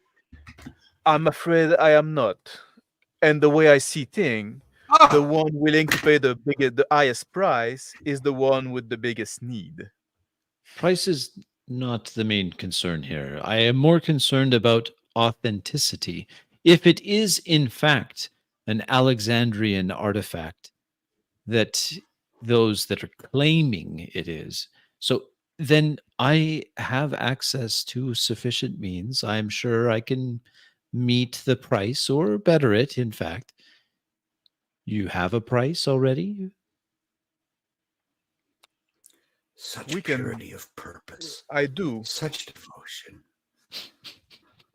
I have been offered a price, but this is I do not like discussing money in such a way. Of course, it's vulgar, crass. I also avoid it, but a necessary evil. Professor, I am sure whatever price you deem fair will more than suit Henry. He will surely understand the power of your intellect and the purity of your concerns. Maitre d's scramble around you, trying to get your plates and everything in order, serving you some more drinks. The captain comes through, swinging through the galley doors. Oh, Ripping good duck, eh, folks? I say to Henri and Marcel, eagerly devouring it. It I serves. look at Can't I look eating. at Marcel. I say he is British. Yes. No slight intention, gentlemen, but l'anglais. you can't beat the cooking from Blighty. The Jacques, captain what is starts happening? approaching. Brussels sprouts. He's like, that is tomorrow's dinner, says the captain. He says, he perks up. He says, a little bit of an inconvenience. Sorry, my friends. We had to disembark quite quickly. We had a little bit of a disagreement outside about some of the dock fees. However, that has been all cleared up. We are going on. I hope you all have your necessities and everything on board. I do apologize for such a quick, expedient departure. I waved at him for him to come close. Comes in a little bit closer.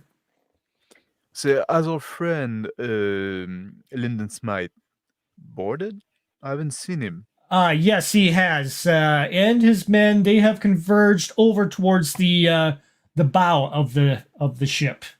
They're in a bit of a meeting over there. Not in their staterooms. They are outside. By the way, do you happen to know what stateroom Lyndon Smythe is in, Captain? He kind of half smiles towards you. He goes, "Yes, he's on the other side of the ship from where you are located, Harry." Oh, I see. Thank you, Captain. How convenient. Thank you, Jacques. I stand up and offer my hand. Capitaine, I am Professor Marcel Durand. Pleasure to make your acquaintance. Very nice to meet you, Professor. He puts his hand out to shake.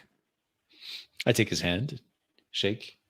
He's got the rough skin of a working captain. After I put my hand, I casually take out my silk handkerchief and wipe my hand with it Oh my! to get the grease off. My apologies for not being a ship of more prestige. However, but not much come in by supplies these days. It's a little bit iffy on whether or not we get suitable parts for this ship. We will certainly win our destination, yes. That should be no problem. Then what's a little inconvenience here and there? And a few bullet holes as well. But never be an mind that. Egyptian ship without him. How was the orange duck, Professor? Oh, tickety boo. Our English friend very much enjoyed it. Yes. Oh, okay. Usually most people say it's crap, but I'll take that as an answer. Thank you, Jacques. Thank you, Capitaine. If you Anything I gentlemen can will do to help you folks, become more at home in my vessel. I stand I'll up. make sure and to. Please excuse me, gentlemen. I need to do something necessary. And I raise my finger and I lean over to Arius. Are you going to be on the other side of the ship? necessary business, yes. I'll go distract Smite and introduce our friend. I'm sure this is gonna keep them busy for a while. Very well. And I tap him on the shoulder. And I head off first where he told me Smythe's stateroom was. I take a And seat at the table again, wave to one of the serving staff, ask for an aperitif, something to cleanse the duck out of my mouth as I wait for the performance. comes up with a menu for you. Yes, I look through. That'll be fine. I point to one. I ask for a cognac. And I tell Marcel, like, should I introduce you to our friend, Smite, Lyndon? If you would please. I learned of his name earlier today. I confused him for someone else, a German. I had a few run-ins in the past, Werner Kunz. Hopefully they don't have, he's a German antiquities dealer.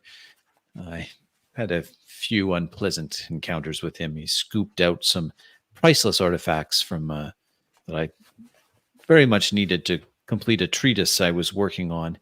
But I would very much like to meet this Dr. Lyndon Smythe, if you could arrange it. I want to talk to him about this I could, Alexandrian but artifact. I have to warn you that it's not gonna be a pleasure either for me or for him.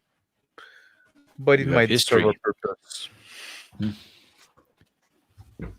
Well, Look at as the I commercial alluded press. to before, I can make it worth your while. I grabbed my cognac from the end of the porter coming back, Mhm. and I stand up and I wave toward the door of the dining hall. After you. Taking my aperitif in my hand, I head towards the exit. The captain keeps on assuring the other patrons, in the area that everything's okay. Harry. So I approach my stateroom and look around to make sure no one's watching.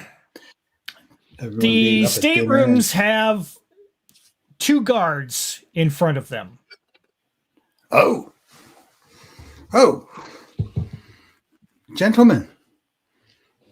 I nod to the 2 guards. The guards look at you. Figures.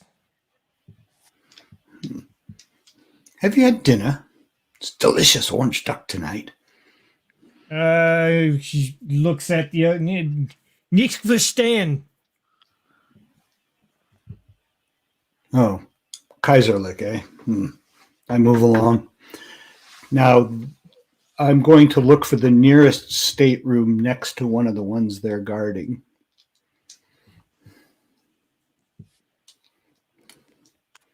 And walk by casually, seemingly casually, see if I can kind of inspect the lock to see if I can get an idea of what the quality of it might be. Old, broken down ship lock. Okay. All right. I'm going to move on around the corner so it's not too, don't want to dash bad luck. So I will head toward the bow of the ship where I know my friends are waiting. Henry. I'm walking toward. I arrive at the bow of the ship with the professor. The bow of the ship, a gentleman in very much a very impressive looking suit, talking to his men on the main deck before the cargo doors. A couple of his men have rifles, bolt actions, and they are looking upon the remnants of the cargo that has spilled from one of the nets. And a couple of the ship hands are handling the cargo, taking it down below. I extend my arm a bit to stop the professor, and I raise my hand. I say, "Oh, that's interesting. Let's see what they do a bit." And I turn around, like just like I'm talking to the professor, but looking over my shoulder. Tell me if they pay attention to a specific part of the those cargo. The one of the Germans opens up one of the crates. Inside, you see a machine gun, all packed away inside dry straw. They clamp it down, take a hammer, start smacking it down to re-secure it. I turn back toward the toward the group, and I walk toward towards Smite. The Germans turn abruptly to face you, and the head gentleman in the fine-looking suit looks at you and kind of, raises an eyebrow. I say, so, was the traffic of artifact not paying enough? You're moving to weapon trading? He looks at you. Who are you? He speaks with not quite a German accent. Where is Smite? I am Smythe, he says directly to you. Who are you? That's now I imagine this happening. I came to introduce a friend of mine, Professor Marcel Durand. I step forward. He looks over at. I know you from somewhere. He puts his finger to his mouth. I know you. Looking at Marcel. 10 years ago, at the excavation around the Sphinx, I believe. Correct? You were there? He looks at you and he goes, "My apologies, Marcel. I'm sorry to have left you indiscriminately with nothing to show for the dig. My apologies back then, but Well, business was business." there's no hard feelings, I'm sure. I offer my hand. He says, "Well, perhaps we can start anew." I know that this land is full of antiquities, enough for both of us. And I've heard that you have come across something of great interest. I perchance do have something of great interest. However, what's your interest in it? Purely academic, I assure you. He says, "Well, I tell you what.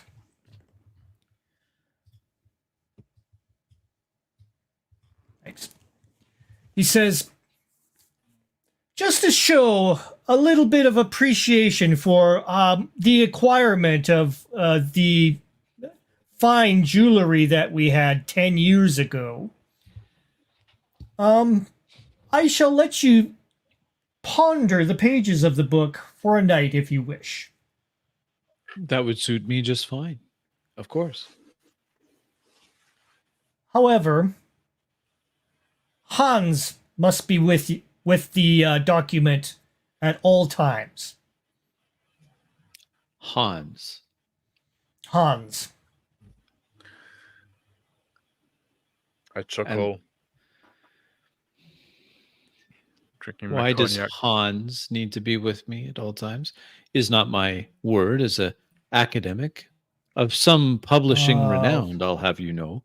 Well, Enough. I need a babysitter named Hans.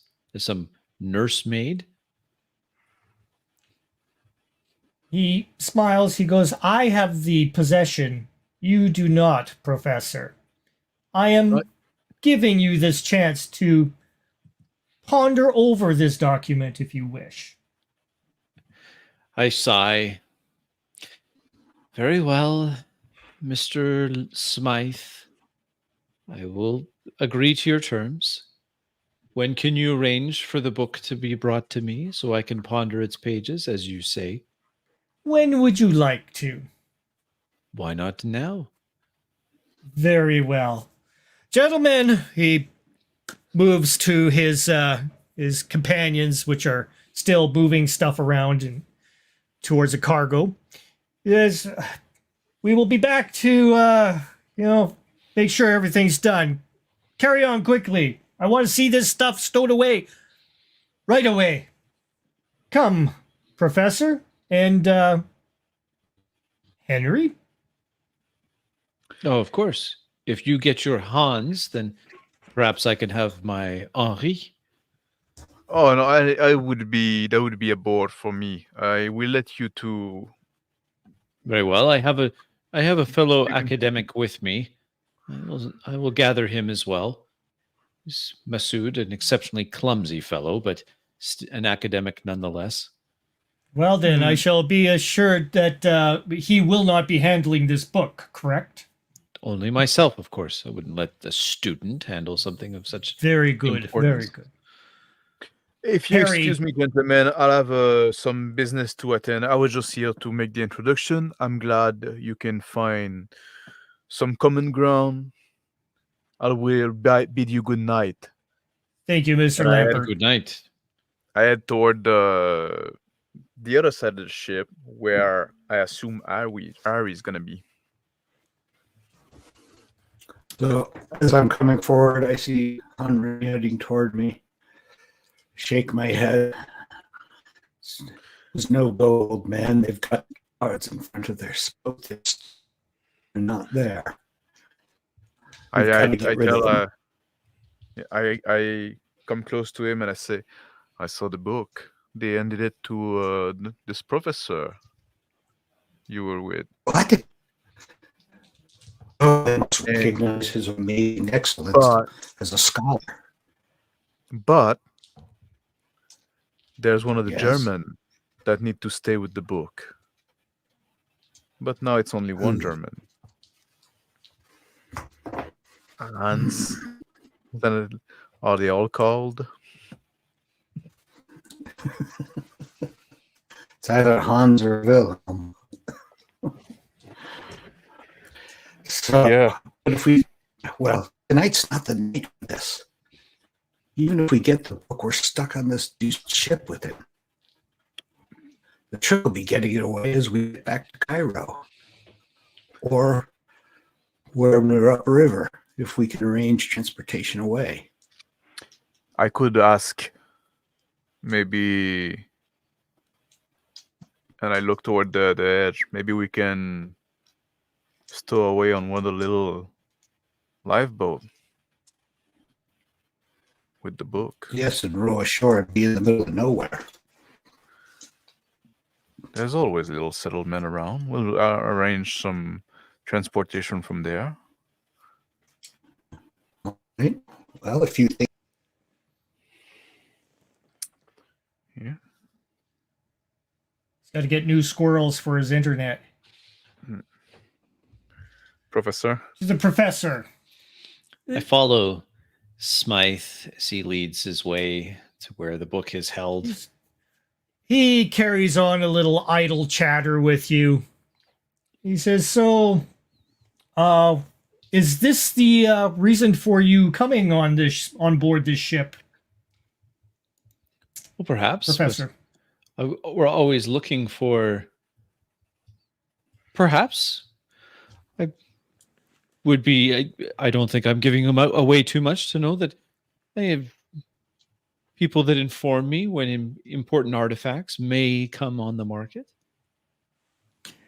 I do not plan on departing with this item. It's not for sale.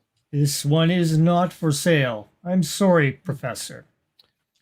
Dommage. This may be of some, perhaps it may upset you, but this document is way too important. And I must confess, it is one of the reasons why I'm undertaking this expedition. Comes up to the stateroom guarded by the two German sailors. He speaks to them in German, and he shakes his head, looks at you. Yeah, Germans. Opens a stateroom door. Inside, large, impressive, massive man of bulk and muscle I turn to stands Smythe. forth Hans? with his gun at the ready, puts his handgun back into the holster as he sees who comes in. And Smythe approaches the box before him, takes the key out from around his neck, the chain, fiddles a bit, opens the box, and says, Hans, Professor Durant here wishes to check out the validity of this document.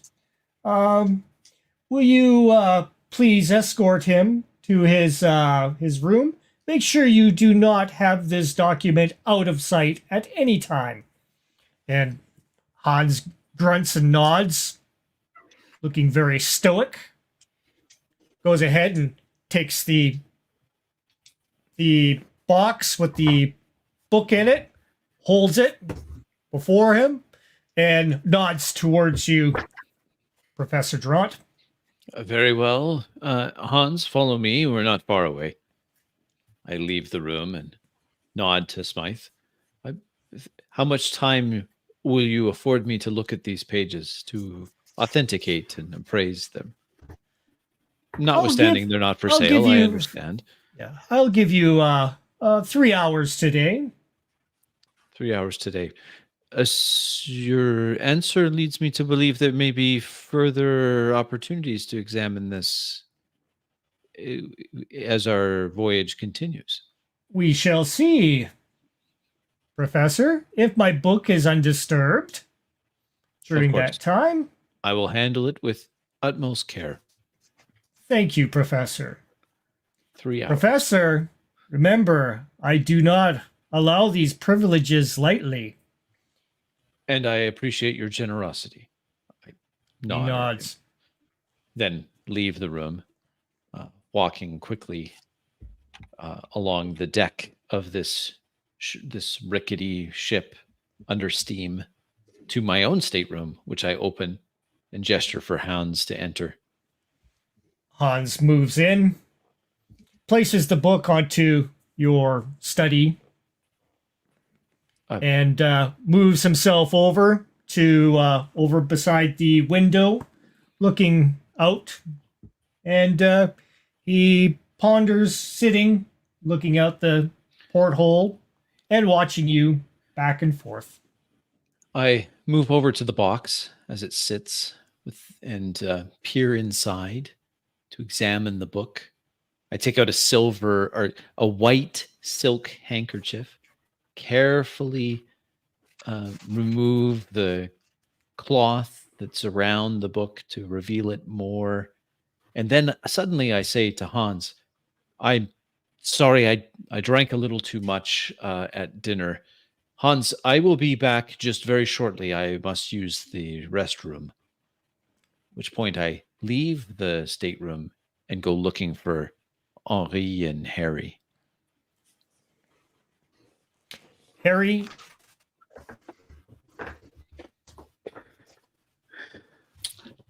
So,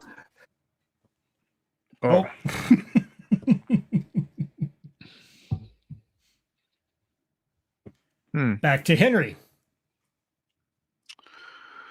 I was with Ari, and he's coming back. Yep. Yeah. Wait, maybe not.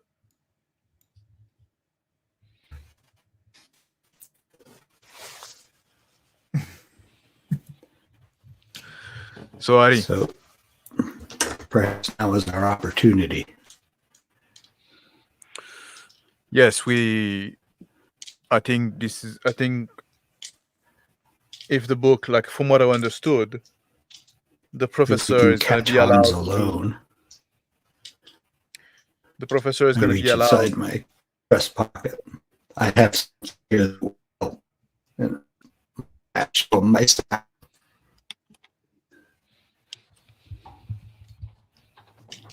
Can you say that once more? Henri. Reach inside my time. Now we can catch Hans alone. I have a little advantage here. And I reach in my breast pocket and pull out my sap. Come along, Henri. We have business to do. And I head to the professor's stateroom. On my way there, I grab a fire extinguisher from the wall. You see the professor. I see the two walking towards me. One with a fire, Henri with a fire extinguisher, and Harry with some heavy object in his hand. I put my hand up. Gentlemen, a word. The book of that from initial inspection is either a brilliant forgery or the authentic is in my stateroom, along with the second largest German I've seen in several years. Perhaps if we could incapacitate that man and make a quick exit. I raise the fire extinguisher. I say, yeah. Professor, if you can go in and distract him so he's facing away from the door, leaving it ajar when you go in, that would be most helpful. As you say, I turn around, start walking back towards the state. Professor, Yes, I stop. once the actions start going, and I point toward the board, we're gonna jump into the nearest lifeboat and jettison this ship. Hopefully, we'll be able to reach shore before the Germans get us. But Monsieur, what about Anna? Surely we can't just leave her. Anna, she's gonna sing. She's gonna come back. She's not directly involved with us in that thing. Oh, Nobody okay. knows that. So she should be good on her own. Okay. Well, And I think the professor, we can make it look convincing. We'll give you the back of the head. You can lay down there and wait for Hans to wake up. Be a victim of the robbery as well. If you rather not follow us, that could be a yes. No, I must. I'm very intrigued with this particular tome. I'm working on something, and I think it might be. Well, it might be revolutionary, according to what I whisper. Dr. Lyndon Smythe refused to put a price on it. He says that he will not part with it. But more than that, he is driven by it. This is the kind of craziness I've seen from him. Refusing to put price on thing. Insanity. But not only that, he's moving up the Nile for specific reasons, he said. He's using this book for something. I must know what it is. I don't know why you would bring the book. Like, you won't find better seller up the Nile. He's not selling. He told me clearly he will never sell it. I'm actually surprised he let you take it at all, even to examine it. Show us the way. I've heard he's... I walk down the deck. Oh, sorry. We follow behind at a distance so that Hans won't hear us. I walk back towards my room. As I do so, I start whistling a little bit, giving Hans some indication that I'm coming back. The door across stateroom across from you opens up. You see Masood. Masood. There you go. He's got a tie on and dress shirt and everything. I stop Masood. He looks, Professor. Come here. Come, Masood, now, quick. He walks over towards you quickly. Masood, I'm going to ask you something that'll sound odd, but I have my reasons. I was once on a ship where the ship floundered. I would feel much better if you could go and make sure that the nearest life vessel to my stateroom is in good repair. Yes? Go Very there. well, I'll be there shortly. I whisper, and be quiet about it. I don't want to alarm any of the other passengers, but it only takes once of swimming in a dark river at night with the vessel sinking around you to never take anything for granted. Yes? Not to mention the crocodiles. Quite so. Now go check on that life vessel, the one closest to this room, yes? And then Very well, sir. He tarries on quickly. I glance behind me to see Harry and Henry, and then move the rest of the way towards my stateroom. I knock on the door so as not to startle Hans, and then enter. Hans standing respectively with his weapon drawn. He sees that it's you. He goes ahead and puts it back into his holster. Hans, if you don't mind, it's quite stuffy in here with the two of us. There's not much air circulation. Now that I'm back and you see that it's me, I'm just going to leave this door open just slightly so that there's a bit of a breeze. He looks over to the porthole. He's like, Yes, a Watson. cross breeze. Yes, cross breeze. Open the porthole, please. He moves over to go ahead and start I open the noodling with door and leave it open. And seeing Hans with his back turned messing with the porthole, I take my opportunity to spring forward and give him a sap right across the back of the head. As I see like Harry moving fast, I pull the pin from the fire extinguisher and I burst in the room right after him. Roll with With advantage, Harry. I stand off to the side as Harry makes his move. The sap crunches satisfyingly into the back of his skull right next to his ear. Roll a d6.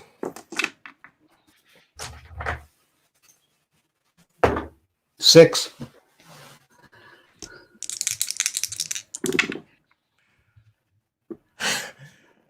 He falls up against the porthole, hitting his head into the indentation, and his head slides down. You see a stream of blood down the wall as he thumps to the floor.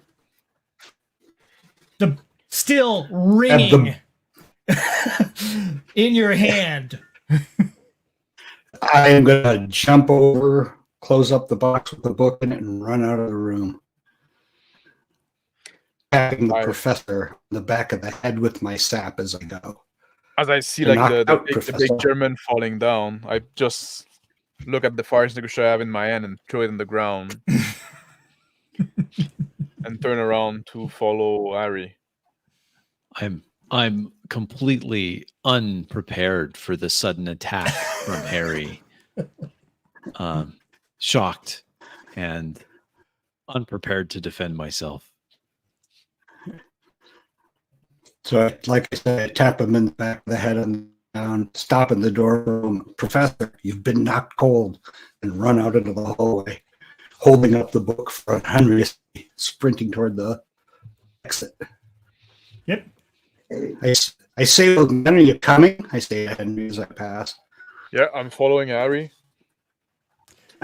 Move Heading up. toward the... Yeah. Outside, you see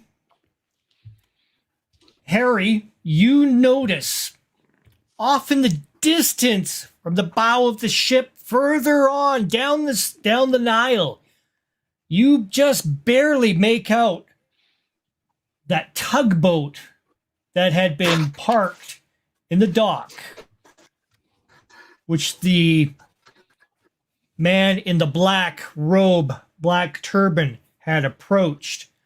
That ship Damn it, is Henry, just we've got off company. following. We probably have them at company, a Henry. Let's jump on that fucking lifeboat.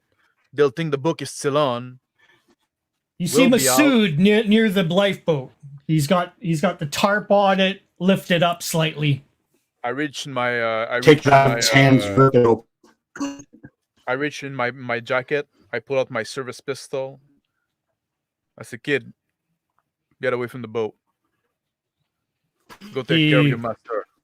He looks at you and steps back and starts running away. I finish pulling the tarp and jump in the boat. I extend my I hand. jump to at Harry. the other end. Okay, I hop into the boat with Henri's help. I And tap on start the- to go over on the the Devon. to get the boat to go down. Tink, tink, tink, tink, tink, tink, tink, tink. It rolls down into the water.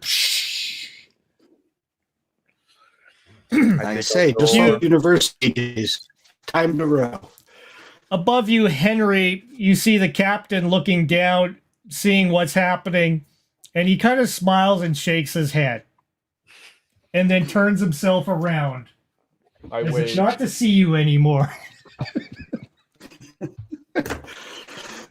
We start rowing for the shore. Yeah, I take out my jacket and I start like rowing toward the shore. Marcel wakes from Oh, My head ringing. Oh. He's like, sir, what the? Oh my gosh. And he looks over at the, are you okay? And he starts checking you out. We've He's been like, robbed. Go check on that man there. I must let them know. I must let Smythe know. Oh, my head's ringing. He moves to the German, checking him out. Well, he's still breathing. Quite a knock on his head. Quick, here. He starts putting him over. Starts using his medical on him. Okay. Is he stable? He's like, yes? I need. I need. Let me take over. No, a that's kit not here. how you address a wound. What is wrong with you, man? Using my first aid to. I feel bad for any motorcycle that you put yourself on. That's how you. I start looking at the wound. Yeah, it's quite the knock. Definitely concussed. Go, I tell you, go. Go find a Mr. Smythe. Tell him we've been attacked in our room and that his object has been stolen and we've been assaulted. Go now. Yes, Professor. Yes, Professor. And he heads off. I look at the German's wound. I make no effort to dress anything. Sit there waiting. Harry and Henry out on the little dory. I say, Harry, take the oar a bit. Okay, oars and start rowing all my money. I move toward the front of the boat and look like in the little box that are there. See what kind of supply they have in the lifeboat. There's a little bit of a survival kit involved with it. Not much. Some cans of food look like they've been expired for many years. They don't have enough flair. Good thinking, Harry. We won't have to share the profit three-way now. As I'm rowing. You're not thinking of double-crossing Professor Durant, are you? I'm not the one that... I won't have it. I won't have it. Steamship continues on. You can see it sending off up the stream. However, with the downstream, you're heading towards the tug a little further. Okay. As we're rowing toward the shore, as we get closer to the tug, I make sure as I'm rowing that I'm not making a phosphorescent splash. I'm very carefully doing what I learned in college in crew rowing to row without doing that. The sun is just going down the horizon at this time, making it quite hard to see things on the water right now. We only get to the shore as fast as I can. We shouldn't be too far from Cairo. We'll be able to find like transportation. You can see lingerings underneath the water. Something swishes along. Crocodiles. Hopefully not a hippo. I go to my jacket. I look in the pocket and I take my service revolver. So, well, it's not much, but should keep a crocodile away. I look over my shoulder to see how close to the shore I am. It's quite a distance. You are fighting a current. Go ahead and make a strength check, please.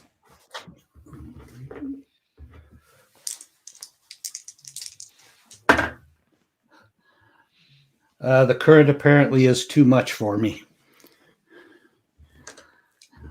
And you see the tug getting closer and closer. You can see several people looking over your direction. I am going to frantically try harder. And at this time, go ahead and do the press. Yep. Push. And get exactly the same results. feeling exhausted. It's too much for me, Henry. The current's carrying us toward that damn tug. There's bad people on board there. I gasp. And perhaps we should leave it for that for tonight. We have gone, what is it now? 2 Almost 2 hours and 25 minutes. Yeah. Shall we leave it there, guys, for the next part? That's a good place. Yeah. Okay. It's been a while since I've been in the seat, so. Can't believe that. I rolled a 72. A 72 twice. Oh, my goodness. The chances. What are the chances?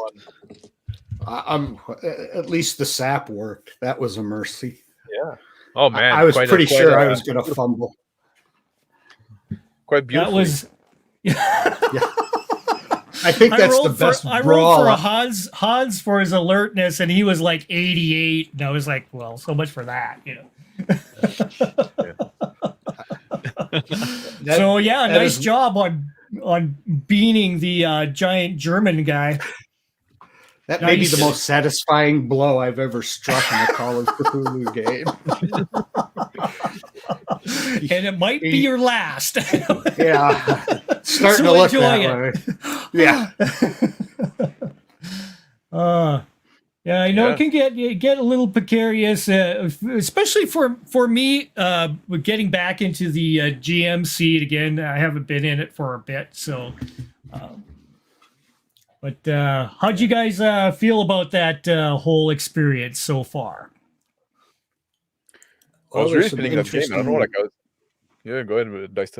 Go down. There's some interesting mysteries for Marcel and Henri. There's the Smythe thing where he's actually a German, it sounds like. There's something definitely going on there. And yeah, the whole side plot with the girl. I have a feeling something will come of that. And we are clearly about to fall afoul of cultists on a tugboat of all places. Yeah. So that ought to be interesting. Yeah.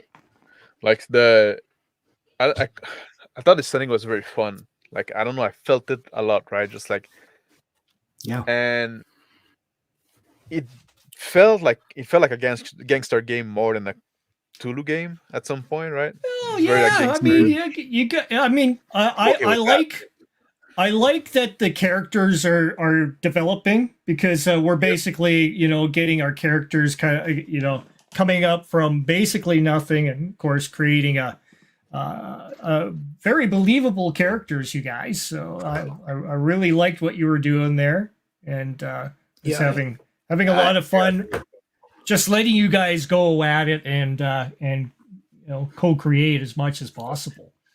And I think there might have been like a bit much of shoe leather, right? So stuff that could have been trimmed out and stuff like that. So we could get to the action a little faster. Yeah. But Yeah. at the same time, it's all part that I liked. Yeah. That I had fun role playing. Yeah. And I thought it was one of the things I think that was good was our characters started out very separately, and usually in a one shot there's like some artificial forcing the characters together, and the idea of using a ship is genius for that. And the way it happened to me seemed to make sense for the characters. It didn't break immersion the way we actually came together, which I honestly thought was going to be a problem. But I thought it happened natural. pretty well. Yeah. Mm-hmm. Yeah, and I can see Harry and Henri are going to probably have a conflict over betraying my much idolized Professor. Yeah, Durant. that was quite the switch when you did that, Dice. So I was like, how do I? Yeah, that was you're the one respond to betraying me. this? I was like, am I egotistical or?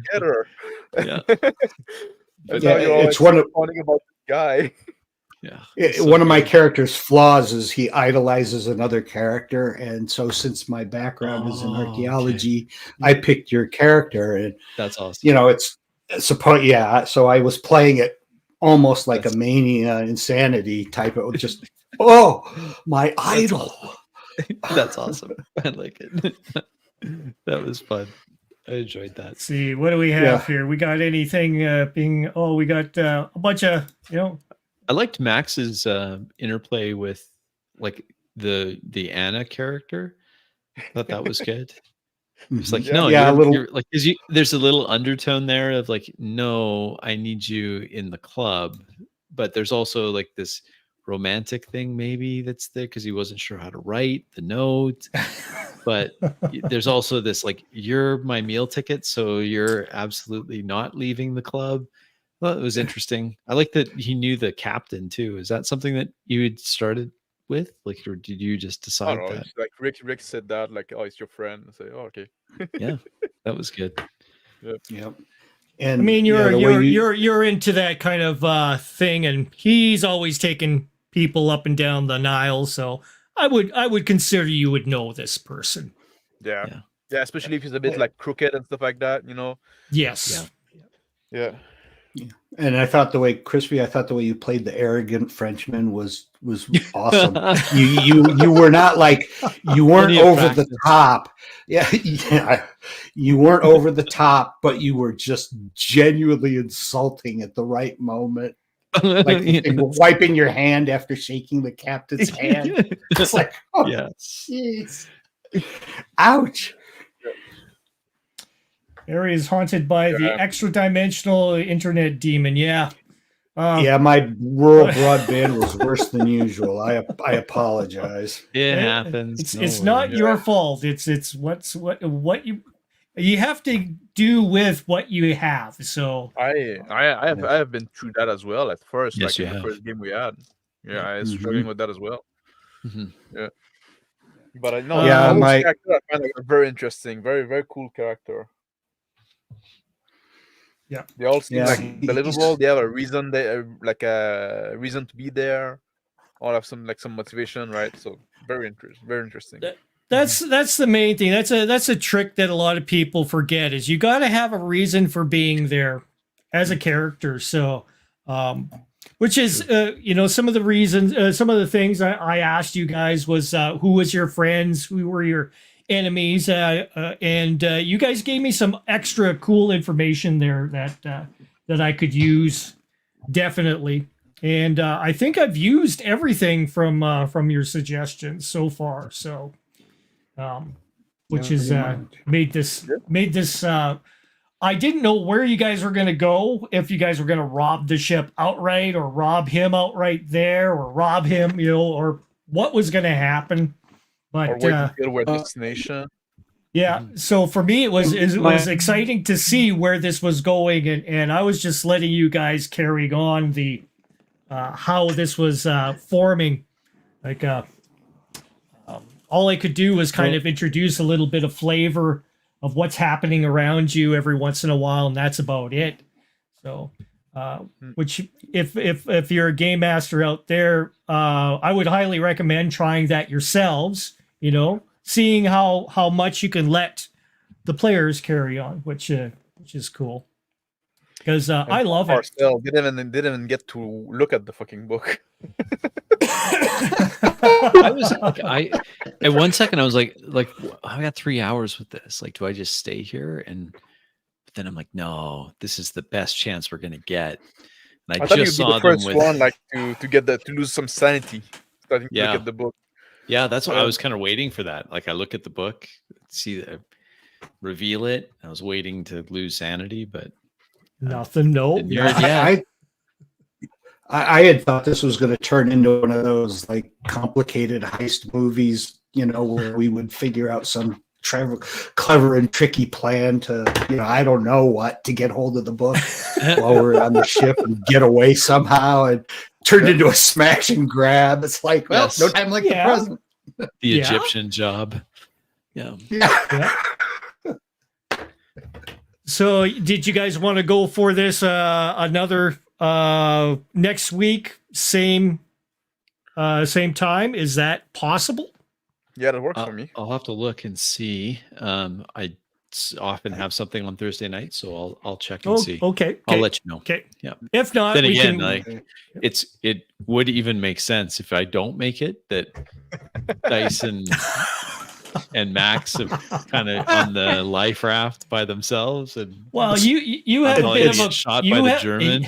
Yeah, you have a bit of a quandary, going on with the people on this ship. So that'll be that will have to be settled. How that's going to work out, and of course Anna in the Nile. Yeah, Henry's love, Anna is still on the ship here, so we have to see what happens. The professor is so brilliant; he will handle the whole situation with his customary aplomb. Yes, exactly. I'll do it with aplomb. Class. Okay.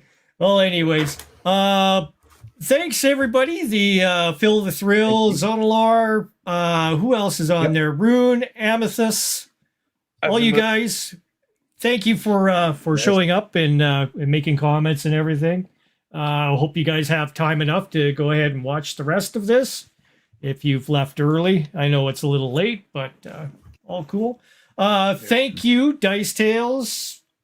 My pleasure. And, Thank you. Table Runner Crispy. Of course, Mr. Max from Reactionary Gaming Principle. Thank you once again for joining up with this Tarantino movie in the 1920s. The way I like it. Thank you for providing such entertainment. I appreciate it. We shall end the stream here. Thanks again. Thank you guys for showing up. Have a good night. And links are going to be in the description for everybody's stream here, for everybody's YouTube channel. So take care. Have a good night, all.